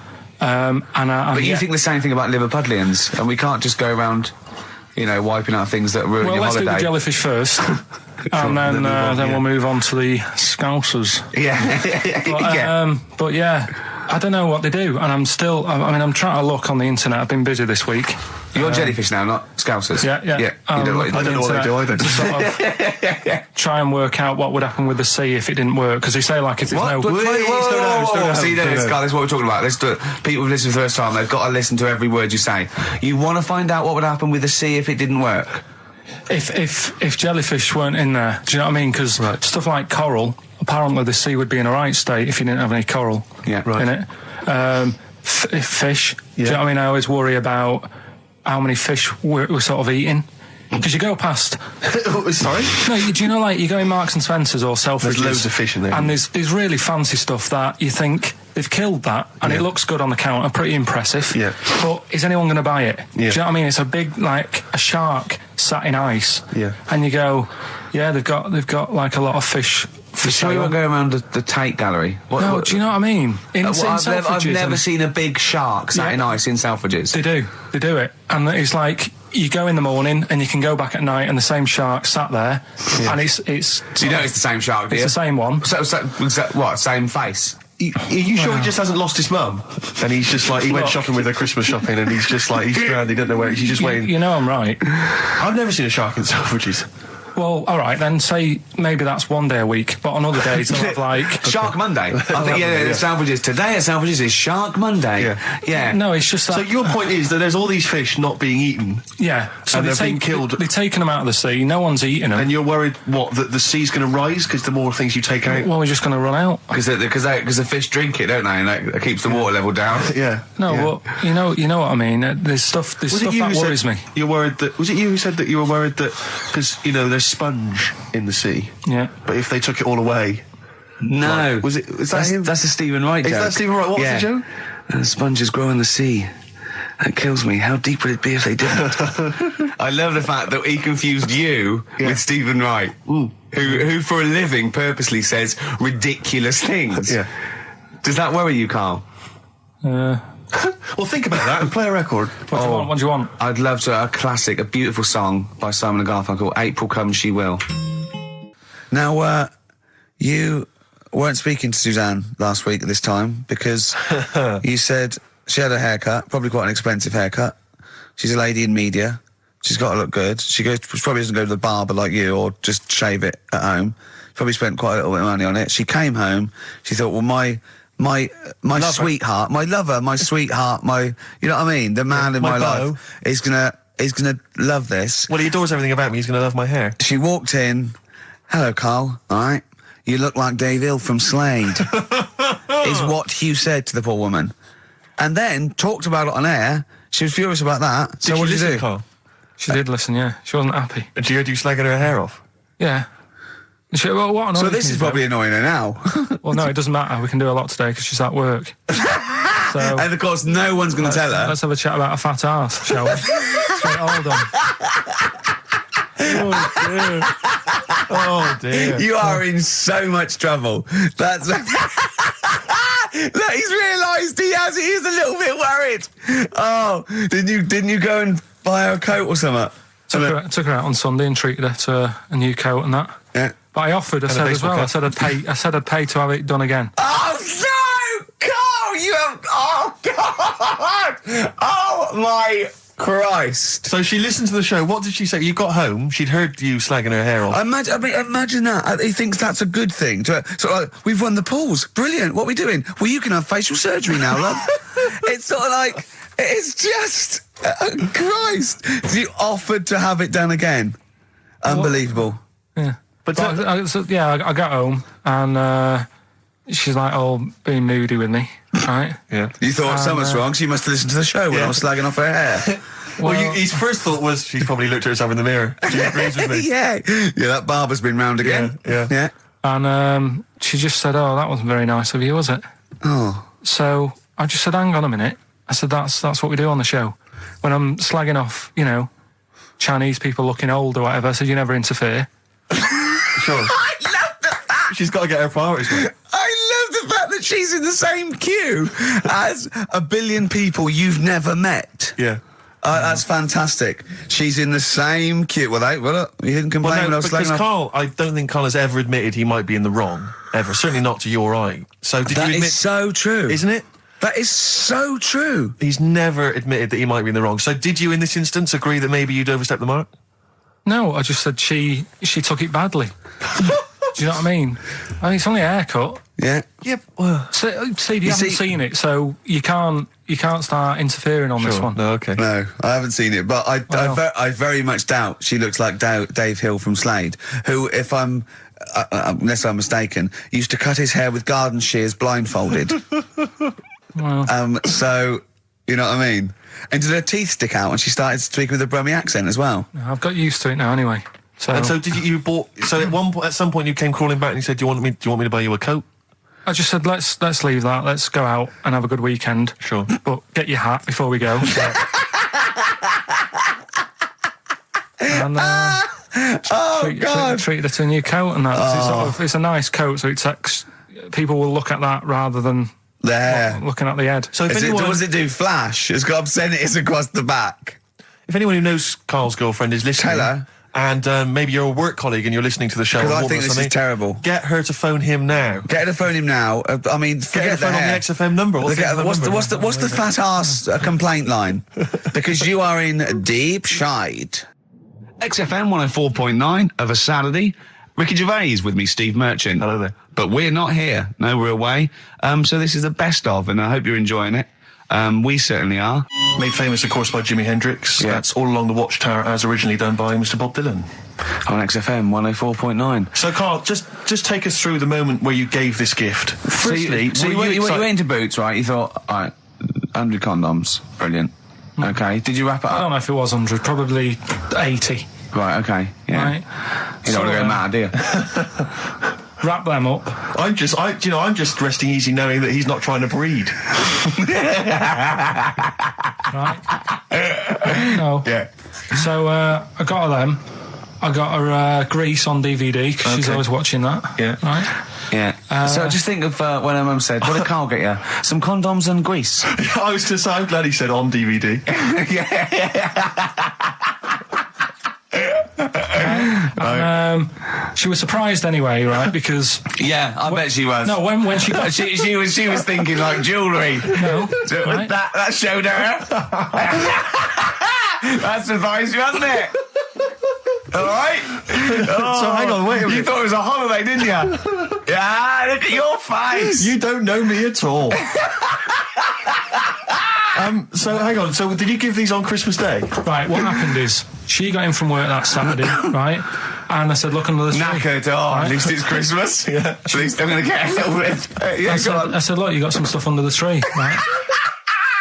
So did you give her a sugar lump? Right, she was really chuffed with that. But she said she was a bit puzzled because I didn't know we had any wrapping paper, right? So I ended up using wallpaper. You didn't take it off the wall though. You had No, it was some left over, right? So she said, why have you used wallpaper? I said, well, I didn't have any paper and you were getting in a bit and I wanted you to have a surprise. So she said, can I have a feel of them? I said, no. Presents. You thought, right, I've got the right thing. Yeah. Right. And then Christmas Day, I said, no, don't get carried away. It's nothing really good. You know, we said we weren't going to buy each other much. So there you go, open them. Yeah, go on. And can I just ask, had you received your present from her yet? Yeah. So what had you received? What did he have? Had some shoes. Nice. Right. Getaway game for PlayStation. Nice. I'm just totting up the value of those. Go on, yeah. And just also think about how much fun and pleasure you get from them. Yeah. Although, of course, condoms, I can see the appeal. Well, okay. I think but also add to that bit 150 quid for a meal. If you're going to start totting up, 150 quid for a meal. I bought her some shoes, 72 quid.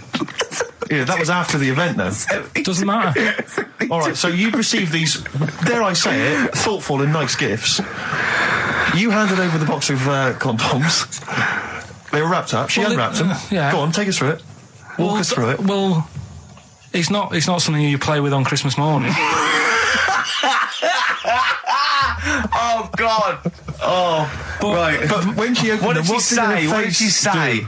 Well, I wrapped them twice as well, so she thought it was something really good. Extra protection, right? And so she thought it was something really good. And then, the disappointment would be doubled. Yeah, go on, yeah. Then she just opened it and went, "Oh yeah, so what's on the telly?" And that was that. Ungrateful. What an ungrateful woman that is. Well, fancy not wanting. I told her a box of economy condoms from Boots. I said to her about the thing about, you know, it's all about the surprise and that, innit? Yeah. You explained that to her? Yeah. What, after she'd unwrapped it? Yeah. Thoughtful. And she was all right about it. Yeah. She understood. Rick, you know I suggested to him that he buy his girlfriend a gift. I'm worried I've done more damage to the relationship by suggesting that than if he had just forgotten. Next time you've got to go shopping for her yourself, Steve. I think I might do. You've better go shopping for her yourself. I'm glad it's all over though. It's mental. Yeah. It annoys me. The whole thing annoys me, and she knows that as well. Yeah. She should know. What? She still insists on having Christmas once a year. Well. Wow. I'm you know. No, but well, anyway, what did you get? I can't think what you bring to the relationship, Carl. I don't know what it is she's getting from you in this relationship. It's like she's doing all the work. 80 times. Oh God, I love it. You're brilliant. I know what she's getting. He's the what though? He's not thoughtful. No, but he's thoughtful. He's the best he can do with the brain he's got. Do you know what I mean? Right. He's doing his best. He's absolutely doing his best. There's no. He's working at the limits of his powers. Do you know what I mean? Though he's done as well as he can with what he was given. Sure. Yeah, and that's admirable. Yeah, it's like I think he's done better than you'd expect. I bet his teachers didn't even think he'd get this far. Do you know what I mean? What, find a girl? No, well, yeah, a job, a girl. Yeah. Do you know what I mean? Clothe himself. He's done really well. What do you think, Carl? You think you've done well? I think I've done all right compared to some of my mates. What are they doing now? Probably not that much. Do you know what I mean? Mrs. Matthews said I wouldn't be an high flyer. I think I'm doing all right. Yeah. Do you know what I mean? I have a holiday every year. Got somewhere to live and that. Yeah. Got a new flat, haven't you? Yeah, so So where are they then, the condoms? Did she show them to her family and friends? No. Take them into work? Look what Carl got me? I'm surprised she told Ricky, actually. I was a bit disappointed in that. Yeah. Because I didn't go shouting around. Well, she was so excited, Carl, clearly. She was just so pleased and proud. Yeah. All right, play a record, we'll come back to it. No, that's it now. Rick, you may remember that last week we opened with some quality knob news. Knob news, yeah. It was Hitler's knob. Hitler's knob was one of them. That just sparked off into a whole bunch of other kind of knob-related discussions. Yeah. And I'm pleased so far to see that we're almost at the halfway mark for this first hour. And so far we've only talked about nudity and/or todgers. Yeah. So excellent work from us. Well done, lads. Yeah. I'm looking forward to Dr. Fox and the rest of the Sony award committee listening to this one. Yeah. But more knob news. I don't know if there's a jingle for that, maybe. You nearly had the eye out. Knob news. Knob news, excellent. This is an extraordinary story. A woman tried to sue her bosses for £210,000 after finding a cooked penis in a canteen stew. Hospital cleaner Sophie, can't quite pronounce that name, was eating goulash for lunch and could not cut one of the lumps of meat. Oh, you can see where it's going. I've got so many questions already. I know. She picked it up and tried to chew it, but it was too tough. Then she inspected it with workmates, who all agreed it was a penis. Imagine that discussion. Yeah. Miss McLata said she vomited for the rest of the day, instantly became a vegetarian, and had to have psychiatric help. It's not known whether the organ was from a human. The case continues. Well, it can be found out, so that's one thing. Obviously, the doctors aren't confused. They're not going, I don't know, I've never seen one like it. Yeah. Also, why is she eating goulash? I know. I mean, that's my first question. Why? Yeah. Lunch. Oh, what do you want? I don't know, I fancy some goulash. Yeah. Oh, some gooly lash. Gooly lash, Thanks very like much it. indeed. Lancashire cockpot. Oh, It's on the menu. Brilliant. Only £5.50. Wangers and mash. I'd love some wangers and mash, please. Cock o' van. Cock o' van. It's already done for There's you. there's wangers and mash, cock o' van, Lancashire cockpot. That's just off the top of our brains. Yeah. So if you've got any of your own, keep them to yourself. We're not interested. What do you make of that knob news? And he's in a hospital. Oh, yes, it was. No, hospital cleaner. You're right. Oh, cleaner. God. I know how your mind's thinking already. There's been a mix-up. That's been a mix-up. What kind of mix-up? I love that. What, some bloke's gone in, some lesbian's gone in, wanting a sex change. She's got a carrot for a cock. Bit of stewing steak. Stewing steak. Oh, that would be great. I just wish we could maybe tape the bits we're not on air, just because that's when Carl comes into his own. Yeah. He just said to me, I don't know what I was doing, I was sort of like pottering around, dancing around, doing something annoying probably, and he just looked at me, I looked around, he was looking at me, and I looked back, and he went, have you ever used a Y-front properly? Genius. It's a great question, because the answer is definitely no. Definitely no. Does anyone use their Y-front properly? And by that, I mean, get your winky out of the little sort of slot provided, as opposed to like put it to one side or pull them down or whatever. Has anyone used a Y-front properly? I don't think I've ever done it. I don't think I've ever done it. I've never seen anyone in a toilet doing it, Rick. You should be looking. I wish I hadn't said that. I caught you. Really? Yeah. That's actually how you prove people are gay. Yeah. Get them into this conversation. Yeah. It's a trap. Yeah, it's a trap. It was the trap. Yeah. I'm not that gay, was by the way. Yeah. You didn't prove I was gay. I double bluffed you. As I knew the old gay trick. I thought it was the old gay lord say no thing. That is another method. Yeah, there's innumerable methods of doing it. That's how Oscar Wilde was caught. Yeah.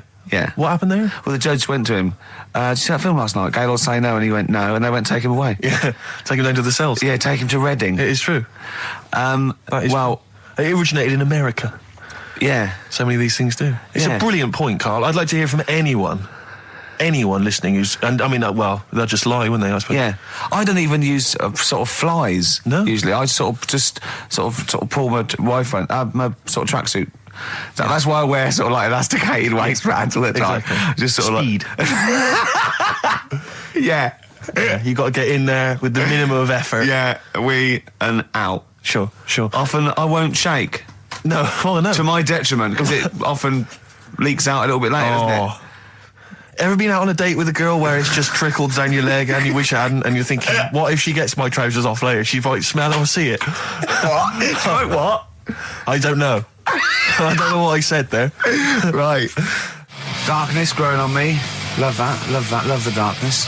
This is the Best Of Show on XFM 104.9. I'm Ricky Gervais, with me Stephen Merchant. Yes. I hope you're enjoying the Best Of. Couple of emails. Monkey Matt's emailed us. Who? Monkey Matt. Oh, Matty, yeah, go on. Yeah. He says... How's the Monkster? He's all right. He says, Karl has missed a cracking headline from The Sport. Hide-and-seek champion found dead in cupboard. I hope it's real. I don't know if it is. I doubt it. Just looking through some of the news stories that Karl did make it into Karl's news roundup. Yeah. This one you might be interested in. Headline, woman says partner ran off to become vampire. Yeah. And it says a young mother says her partner has dumped her to become a vampire. Rebecca Roberts from Somerset says Matthew Barrett fell for a blood-worshipping woman in a US cult. The 23-year-old mother says he began shaving all his body hair, dressed in black, and used Rebecca's lipstick to redden his eyes.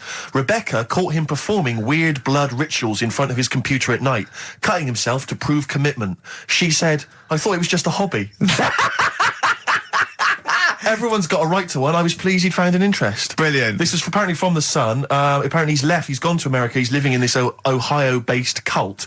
But it's the last bit where she's been asked whether or not, if he came back, would she take him back? Sure. And this is where I wonder if the journalist, you know how journalists are supposed to just report the news, be objective. Yeah. I wonder if maybe the journalist here has maybe had some interference. Made the quote better for them than go on. Because it says, I never thought this would take over his life. Now, if he came back, I'd say fangs, but no fangs. Oh dear! I can't believe. Imagine you're the woman, Rick. Okay. And I've come round. You're the journalist. I'm the journalist, and I've come in and I've said, okay, I read about this. All I have to do is not say that thing. You've come. I understand you're obviously quite upset. Your husband's gone gutted. Off. If he came back, would you take him back? Definitely not. Right. Really, what would you say to him then if he came back? Just get lost. Right, but I'm really pissed off with you. Would you perhaps say something a bit more pithy? Not in this situation, no. You're upset? He cuts himself, he drinks blood, he's left me. Sod off. I'm not interested, mate. Because I tell you what. Go on. I mean, I like what you said there, but I wonder if we could condense that a bit more. If he came back, would you say... Go away. Would you ever say something like, thanks, but no thanks? No, because it makes it flippant, because I'm really angry. I know you're annoyed. And I'm upset, so I wouldn't say... I certainly wouldn't say thanks. I might say no thanks. But what if you sort of said it like aggressively, like you were giving him the finger, thanks, but no thanks? Like you didn't really mean it. What, sort of sarcastically? Sarcastically, would you possibly say I might say thanks, but no thanks, and that'll be it. And that's and I'd leave it there. I'd never change that. Sure. I'd never change those words. Can I ask you a question? Go on. Do you like puns? Hate them. Right. I don't like Countdown. I don't like QI. I don't like any of those posh Cambridge, Oxford types. I hate puns. If you had to say thanks but no thanks in the form of a pun, what would you maybe say? I wouldn't. I never would. Right. I'd say thanks but no thanks. I would. I mean, I feel embarrassed that I'd even say that because I don't think I would even say thanks but no thanks. Okay. But if I did go that far, I'd leave it there. Sure.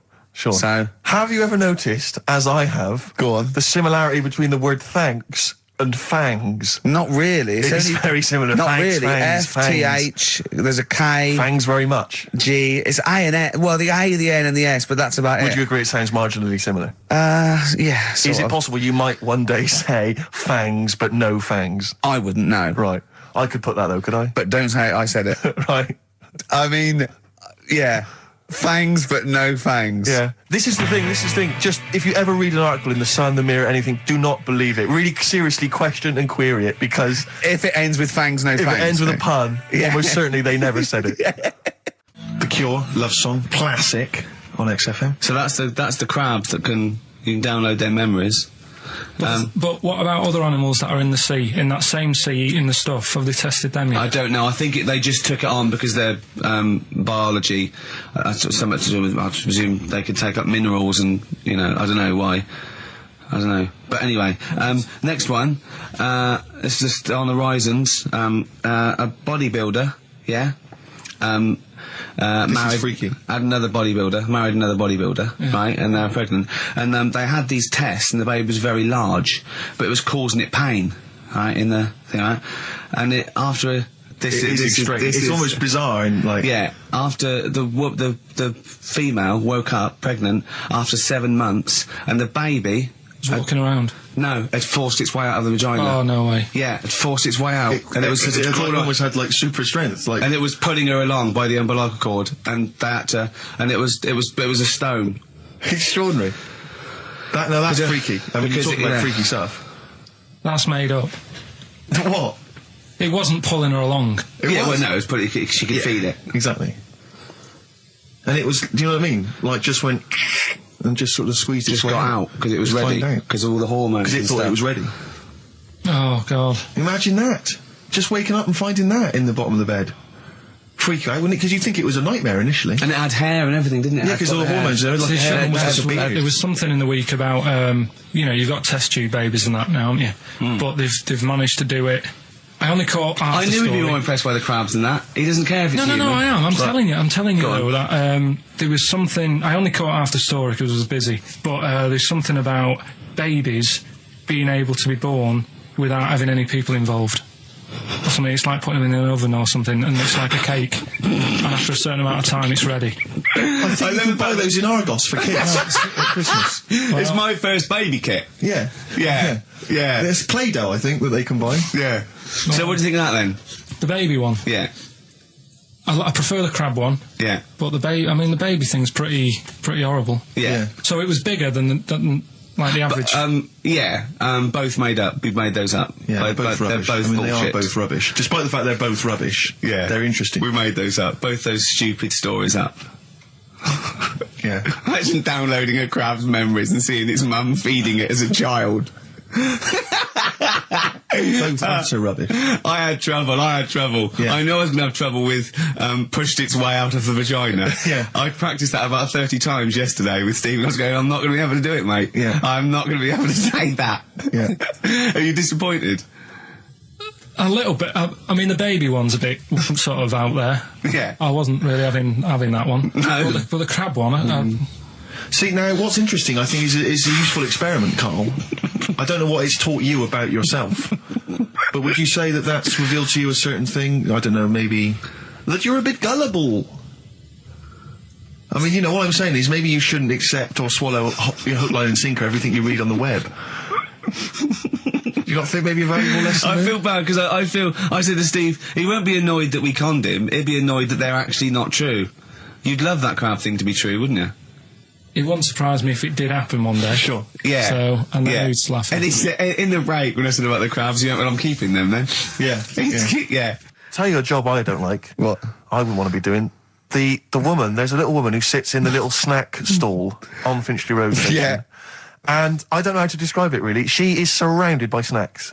She can't move for snacks. It's like American Beauty, but with different... Not dissimilar to that. Yeah. It's a little hut on the station. Yeah. And it's like, if you go to the seaside, you can put your head through one of those cardboard cutouts and it looks like you're a big fat person, whatever, and you can have your photo taken. It's like an equivalent of that, but it's just snacks everywhere. She's got bananas up to her chin. She's got chocolate coming down to her eyes, crisps either side of her. She can't move. She can't do 360 degrees. She's like packed in there. I don't know how she gets in there. I think they put her in there first, and pour in the bananas. Yeah. Then they go pour in the nuts. She has 2 hours of makeup before they open. Dressing her in there. Because I'll ask for something from the fridge, and she cannot turn her head to see. She has to go by feel alone, just to feel the fridge and get stuff out and pass it. And often I'll say, that's not what I wanted, but she can't. You've got to let her off. It's extraordinary. Dear. But there's no music playing. Does she have nothing. to sell her way out of it? Exactly. If it's a slow day, she's stuck there till the next day. Yeah, it's like a world-breaking attempt. Yeah. Carl, what job wouldn't you want to do? Well, any job. You're a lazy... You're joking, aren't you? I've done loads of stuff. I'm quite happy now doing what I'm doing. Yeah? You look happy. Trying to think. You sound happy. Yeah, I mean, calm down. You on drugs? I'm all right. Are you on E? Before England have won and that. I'm happy for them. Yeah, go on, happy for them. I'm happy in that. Yeah, what do you mean happy for them? We are England. Happy for us. Yeah. I mean, we didn't play. I did very little towards it. No. It was mainly Johnny Wilkinson. Yeah, I barely contributed. Switching on the TV was about as much as I did. Exactly. And shouting, come on! Yeah. Talking about jobs and that, though, I was reading the other day about... rubbish jobs that people have had and stuff. I haven't got time when I'm at work, man. I just get on with it. I'm not squiddly diddly. Fingers in pies, different jobs. Go on. Do you know Ivor the Terrible? Ivan. His Russian. Yeah, that was the Welsh fella. It was bloody awful, but not as bad as his Russian cousin, Ivan. Yeah. Go on. He had a fella doing some work for him. Right, this fella built his house. After it was done, right, the terrible fella was like... fella Ivan. He was going, oh, it's brilliant, you've done a good job there. Yeah.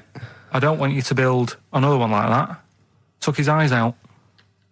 Just stopped him making an house like that. One? Blimey. That's bad, isn't it? Why didn't he take away his trowel? then he could have seen, but he couldn't have built a house without a trowel. You can't build a house without a trowel.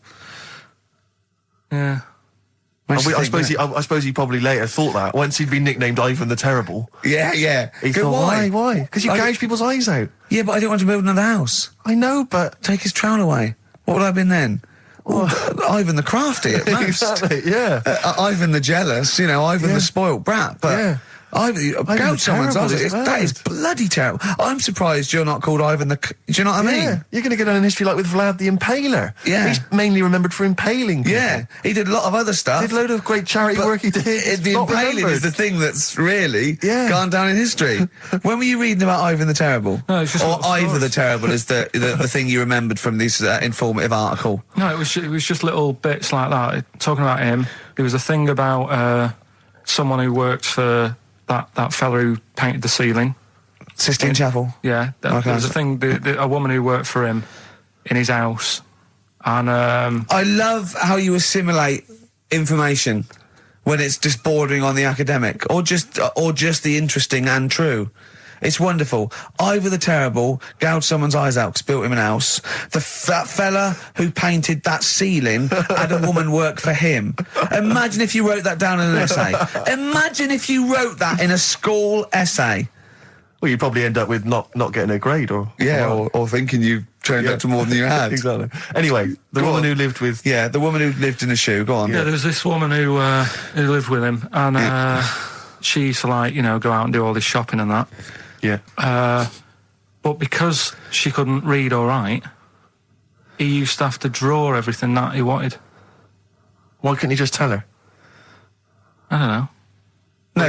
No, wait. That's an excellent point. Could she talk? Yeah, but if it's a big list and that, loads of different coloured paints. But why couldn't she draw on a piece of paper? Why did he have to do it? Because he's a better drawer, isn't he? That's the point. That's it. We were just looking for the logic of the story. You found it. You've done it. Play a record. He's a better drawer. Oh, that was great. That was very, very funny. What a wonderful clip that was. I enjoyed it. Do you remember that? Yeah. Wow. It was a few weeks ago, wasn't it? Really? I mean, I think it was last week. We'd have to have very, very bad memories not to remember that hilarious clip. I'd like to hear that again maybe in a couple of weeks' time when I'm away. Yes, absolutely. It's embarrassing, isn't it? Mm-hmm. And we, but the good thing is, on telly, I feel a bit guilty about putting out shoddy rubbish because I'm getting paid an awful lot. Yes. But here, I don't give a They can bleep that. They will do. Well, I didn't really want to make it a Christmassy type show because I don't really like it. Oh, he's done it again. Well, you did Christmas once, didn't like it. No, my dad always said... Oh, right, steady on. Dad said Christmas morning was for for me. So he used to stay in bed. So he never... That's brilliant. That's a great thing to say, isn't it? Yeah. Christmas morning's for you. Run wild. Do what you want. Just don't bother me. I'm going to Honolulu for 2 weeks. That's great. Dad, it's Christmas. Do I have to do anything? No. So my mum used to get up because she used to like to see my face light up, when I open my presents. And then... to give fireworks. And then I'd have to go to my bedroom from about 6 o'clock onwards because my mum and dad were into having big Christmas parties and I wasn't old enough to go. Right. So they'd say, right, you've had your fun there, you go up to your bedroom, stay in there. Really? Yeah, I remember one year, right, I got a train set, that's what I wanted. Yeah. Right? It's brilliant. Playing with it all day. I thought, I don't mind about the party, I'm happy staying up here playing with this. Brother comes in, he's had a few, right? He's going, yeah, give us a go on your How old is he? He's a bit older than me, so he might have been let's see. Well, let him be 18. Probably about 18, 19, something like that. I had a train set, so I don't know, about 14. something like that. Yeah. Right, so I'm playing on that, loving it and stuff. And then he comes in and goes, oh, give us a go. He turns the transformer up to 14.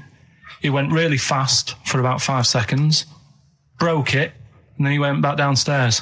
Wow. So Christmas, I hadn't even got to Sounds Christmas like Day. the Conservative government with British Rail. Satire, though. Satire, Rick, I just thought that there's satire. If there's any satirical shows listening or it doesn't work in any way because there's the analogy falls down apart from there being a train. Think it through, though. British Railways trains. Yeah. And the government broke the trains in many ways. They didn't break them, like, not officially breaking them, but they kind of... It does work. It's perfect. Oh, I'm very pleased with that. And I can't... And no one's asked him to be on Have I Got News For You? It's weird, isn't it? Because it's strange, that. When you've got a satirical mind that's as quick as that. Yeah. All and right. it's broke your little train set. So what did you do? I just watched telly and had some sausages. I bet you were happy with that, though, weren't you? Oh, it's a bit annoying, though, isn't it, when your main present of the year's been broke. And did it ever get it fixed? No, that was it. Put away. I'm intrigued why your parents wouldn't let you come and join in the festive fun. Was it like really debauched down there? Was it like eggnog everywhere? Well, no, but I mean, that's fair enough. 6 is a little bit early, but I just think, if you're a kid, he had his fun, put him to bed at 8, maybe. And you think so on Christmas Day? I thought that was a day for family. Well, not if there's a party going on. Well, don't have the party on the Christmas Day. Well, that's another option. Yeah. Your parents are weird, aren't they? A strange breed. Well, I think that was the year, right? You're talking about buying presents and stuff. I think I did treat my mum. I didn't buy my dad anything. I think that was like when I got a bit older, I used to get my dad something because he wasn't that bothered anyway. No. So, got my mum. There was a cheap shop, right? Of course. Thank God for that. Called Snips. Right? So I went in there and I thought, let's see what I can get her. And remember Victoria Plum? I don't think so. Well, it's like a fairy character. Right. And my mum's into gnomes and stuff, right? So I thought, right. She must be pleased with you, then. Victoria Plum. I was thinking, is that one of the neighbours? Is it like a brandy liqueur? Do you remember Victoria Plum? Victoria Plum. Victoria Plum, yeah. It's like a little fictional sort of character, right? Okay. So I saw it. I thought, yeah, she'll love that, right? So I did my paper round, saved up for 2 weeks, right? Got that sorted. Went to Snips. Bought the Victoria Plum. Next day, I'm in town with her, right? So I think, I know what I'll do. I said, come in here a minute, right? So we go in and we're looking around, and I tested her, right? I went, look at that there. That's all right, isn't it? And she goes, oh, it's bloody awful. Oh, Carl. Oh, Carl. Oh, God. So then Christmas Day comes. I said, don't bother opening it. She said, no, why? I said, no. Why didn't you still give it to her? So, well, it was too late. I'd already bought it. Oh, Carl. So she opened it, and I was like, and she said, oh, that's nice. I said, why are you saying that? I said, the other day, she said, it's bloody awful. She said, oh, no, I thought you were pointing at something else. Oh, no. So that's why I don't get anyone anything anymore. Oh, God. Play record. Oh, God. Oh. I've never been a religious type. If people want to do it, I let them do it and what have you. Good of you. But out of all of them, I want one that's not going to take over your life. I don't want one where you've got to get up 3 times a day and you've got to go and pray and that you've got to get up early. Forget that. It's getting in the way. But if it's something like... I was walking to work the other day, right, across Oxford Street. There's a little Hare Krishna fella there. And he sort of had... he had a leaflet and stuff. And he said, are you interested? And I said, what do you do? And he said, well, we're against getting stressed out and what have you. And he gave me a plum. They hand out food for some reason. But I sort of asked a few questions. Just the imagery. These 2 bold people, one of which is wearing an orange smock, holding a plum in the middle. He hands the other one a plum. It's almost like you can imagine some kind of religious painting. Exactly. Yeah. But what is their sort of main thing? Because he didn't really tell me that much. He was a Japanese bloke, so I didn't know what he was saying that much. Why? He wasn't speaking English? Not very well. He wasn't the best sales bloke to send out for them, is what I'm saying. Yeah. But what's that? Are they? You're saying they're nothing like? Well, I believe Hare Krishna is a kind of as an offshoot of a sort of Buddhist faith. It is. I think they are Buddhist, aren't they? Yeah, and obviously their kind of trademark, as it were, is that they have to say. I believe they have to say Hare Krishna, Hare Krishna in a certain rhythm, in a certain order, a certain amount of times per day. That's why you see them walking down the street saying Hare Krishna, Hare Krishna, because it's actually a sort of religious chant which they're obliged to do. So you see, even if you go into the Hare Krishna faith, you may find yourself, in Tesco or whatever, forced to say Hare Krishna, Hare Krishna. Out loud, not just thinking it. Yeah, no, out loud. You can put it on an iPod and you can put that on an iPod. No, it doesn't count. No, I think you have to actually say it. So I guess that kind of eats into your social life a little bit. And there's the wearing orange as well. Particularly frustrating, I imagine, if you're in a cinema or a library. A little bit awkward there, midway through Or you live next door to a bloke called Hare Krishna, who constantly thinks you're calling him. Yeah. That probably... Yeah. So that's in essence... I mean, I don't think we've quite done the Hare Krishna faith, its full service there, but... so interesting to you? I mean, you got handed a plum, you've been treated well by them. Yeah, well, but he couldn't tell... I just wanted to know how much time it would take up, what are the benefits, you know, what can you do, what can't you do? Well, I think the benefits are they probably don't get stressed out. They've probably got that sort of... that zen, that chi-ness about them where they try and interact and... Quite meditative. Yeah. Yeah. I've got some nice trainers as well, don't they, with their... Yeah. Orange. What are you looking for then in a faith, Karl? You say what are the benefits? I mean, obviously Catholicism, you get the communion wine and bread, so... Yeah, but I can afford that. Right. Probably, just, I like the Crusaders. I was forced into joining that as a kid, because a mate sort of joined it, and he sort of said, are you joining? I sort of swore at him. I said, I'm not doing that. Right. Yeah. He said, right, if you don't come with me, I'll tell your mum that you just swore. So I was like, oh. So I went. So I went along, and they used to just go on the Friday when they played, you know, Sabutio and stuff. And then I went on one Sunday, and it was totally different. There was no Sabutio. There was no sort of, you know, table tennis. The thing where you hold a thing and knock things over. Skittles. There was all that on a Friday. Went on the Sunday. It was rubbish. He said, right, sit down in this room. They gave me a Bible. Thought, this looks too heavy, this is too big, I'm not interested in this book. And I never went again. I used to hide on a Sunday when they came round. And that's been the only sort of... I suddenly, why did it suddenly turn out to have to hide on a Sunday when they're coming round? Because they wouldn't leave. They wouldn't leave. Who was it? Were they adults? It was sort of a... Well, he seemed like an adult to me at the time, but he was probably about 27. Well, that is an adult. Yeah, but do you know what I mean? He seemed a lot older when I was a kid. Yeah. And he came knocking and that, and he used to say to me, Mum, I'll just tell him I'm ill or something. And he used to hang around to see if I'd eventually come out to play and that. And if I did, I think they would have grabbed me and took me there. I love the idea that for you, religion has to bring with it some kind of gift. It's like, you know, join our faith and you get an alarm clock radio. It's like something like I think religion does bring a gift. Usually, it's... Well, the gift of the Lord. Well, the gift of everlasting life, isn't it? And that's the problem with it, you know. A lot of people believe in it because they think... But for Karl, his feeling is like, that should be a given. That's safe. I'm definitely going home with eternal life. But what else can I have? Is there an iPod? You have to have a religion? Because obviously I don't have a religion. I don't miss it, and I wouldn't want one. I'm an atheist, and that's out of belief. That's out of logic. And we don't get into the politics or the morality of it. Why do you feel you need a religion? Why don't you just get a hobby? Well, I didn't want one. I don't want one. I just was saying that, you know, if I was to get one, which one would I go for? Is what I'm saying. I'd like to see you perhaps as a Jew. I think Judaism would suit you well, I think. What are the hours like for that? Tough. Can be tricky. That's what I mean. I don't want anything that's, you know... And they have a day where they don't eat and stuff. I couldn't be doing that. So they have days when they eat too much? Yeah, but what happens if I'm not that hungry that day? Like I say, I don't like change. You know what I mean? I like my Cheerios in the morning. I don't...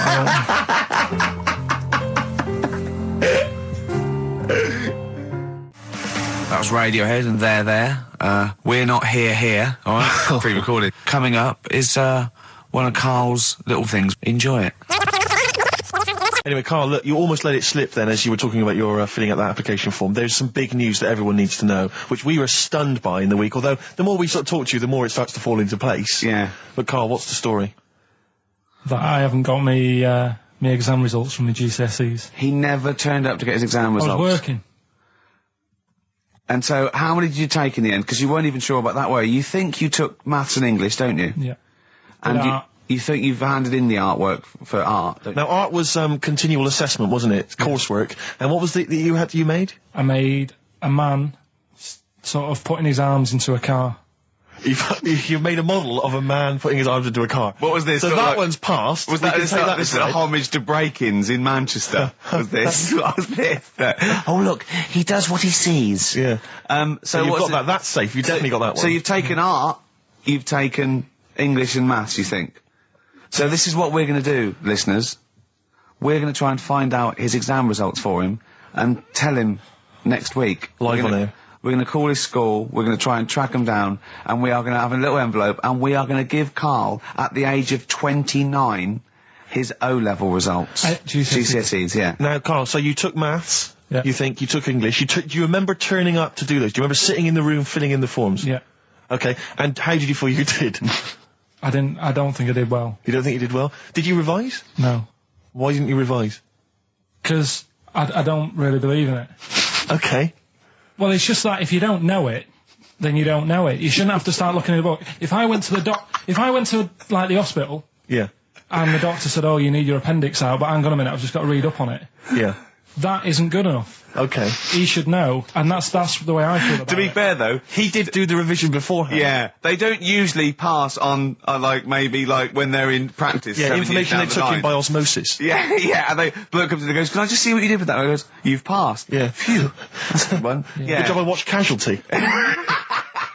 But I was in the cinema, it's not long ago, and I went to see that, I think I was off to see that film, Crouching Tiger, Hidden Dragon, or whatever it's called. You know, Well, they could be on the phone for that, because it's subtitles. So it's not going to ruin it, is it? Yeah, it wasn't her. I was sat next to another woman. She was crunching, a big fat woman. No, but he's got a good point there. Loads of people could be on the phone in there, and it wouldn't sort of niggle you. Fine. Well, at least we've cleared that one Imagine up. if that was true. Well, it's like when you go on the tube and read a paper. There's loads of noise, but you can still concentrate, can't you? He's got you. Do you know what That's I mean? such a great point, isn't it? Right, yeah, because it's so easy to lose yourself in that magic realism world, with all the sound effects and music and surging, exciting noise, and there's a woman clattering on going, "Yeah, well, I'll probably meet you later, Stange. Should we get some Diamond White in and around by the park?" Yeah. Switch off. I do it.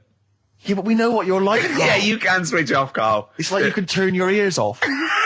That's the skill you Well, it's have. not the ears, it's the behind the ears. Yeah. It's the process between the ears and the brain that you can switch off, so he can still hear all these things like a cat. But I was in there, there's this woman sat next to me, she was a big fat one, she was crunching on some popcorn. Again, that's a crime. Why they're selling popcorn in cinemas? I don't understand why She the needs to noisiest... eat regularly, she's Why fat. the noisiest food in a cinema? Yeah. I don't understand why that's come about. Yeah. Really makes me angry. Yeah. She's right, Smoothies. We want smoothies without straws. Exactly. The trailer for that film AI, Artificial Intelligence, came on. Do you remember that? And the tagline was, "David is 11 years old. He weighs 60 pounds. He's 4'6" tall. He has brown hair. His love is real, but he is not." Oh, yeah. And she just went, "How old was he again?"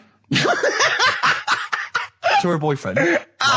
Just ruined everything. War film trailer comes on for some Pearl Harbor or something. She goes, "Yeah, I don't fancy that. Just announcing this, don't fancy that. Too many war films." So then the trailer, then the opening credit comes on for Crouching Tiger. And before that, that thing that comes up that says it's signed by the BBFC and it has the kind of certificate and everything, and that certificate to say what age you have to be to see it. That came up, and it said Crouching Tiger, Hidden Dragon, in brackets subtitles. She went, "It's not subtitled, is it?" I thought this was the most famous foreign film for years. It won Oscars. It was a huge film. Everyone knew it was foreign. She goes, it went, and so the credits begin. It says Crouching Tiger, Hidden Dragon. She went, "Stupid name for a film." What? She just She wanted paid it. to see it. She was with her boyfriend. So then it starts, right? And obviously it's in Japanese or Mandarin or something. She's like, yeah, and they're all talking in Japanese. Japanese or Mandarin. Whatever it is. So they're speaking in this, Japanese language, Oriental language. And she's going, "Don't they sound stupid? Don't they sound stupid?" She was going, and then the subtitles come up, and it's quite a weird kind of strange language they're talking. And she was going, "Can't make the subtitles out either. It's both gobbledygook." Just wittering on every step of the film. I totally agree with you, but what I like in your telling of it, I know you're sort of getting quite I'm emotional. genuinely livid. But she went Mandarin or Japanese, some Oriental language. And Well, I don't know what else. It's a strange language. It's a strange language. Well, anyway. Oh, dear. So then I moved. I climbed over several seats, made a big huff of, make a big show of moving. Yeah. Sat next to a guy on the phone, just chatting on the phone. Oh, I'd have gone mental at that. So now I hate that film. I didn't enjoy it. I don't like seeing it. I don't want to even think of it. It's subtitles, isn't it? Well, rubbish. That's why I get videos. Yeah, I should have thought that through, Carl. You're absolutely right. Lamb chop. Yeah, let's play Lamb Chop. This is brilliant. This is from this CD that came out recently with Uncut magazine. Occasionally they put out some quite interesting free CDs. And this was one that had various covers of Rolling Stones songs. And a lot of them were, quite shoddy, but this was a brilliant, especially done, I think, for the CD. It's Lamb Chop doing a version of quite an obscure Rolling Stones song called Backstreet Girl. It's just beautiful. Let's hear it. Rick, I sometimes get off at the Tube at Tottenham Court Road if I want to look at the record shops before I come into XFM, and I always cut through Chinatown. Oh yeah. And every time I come through Chinatown, the same thought always strikes me. I always feel like I want to just gather all the little locals, all the little Chinese fellas, just gather them round and just go, guys, in what way is this a town?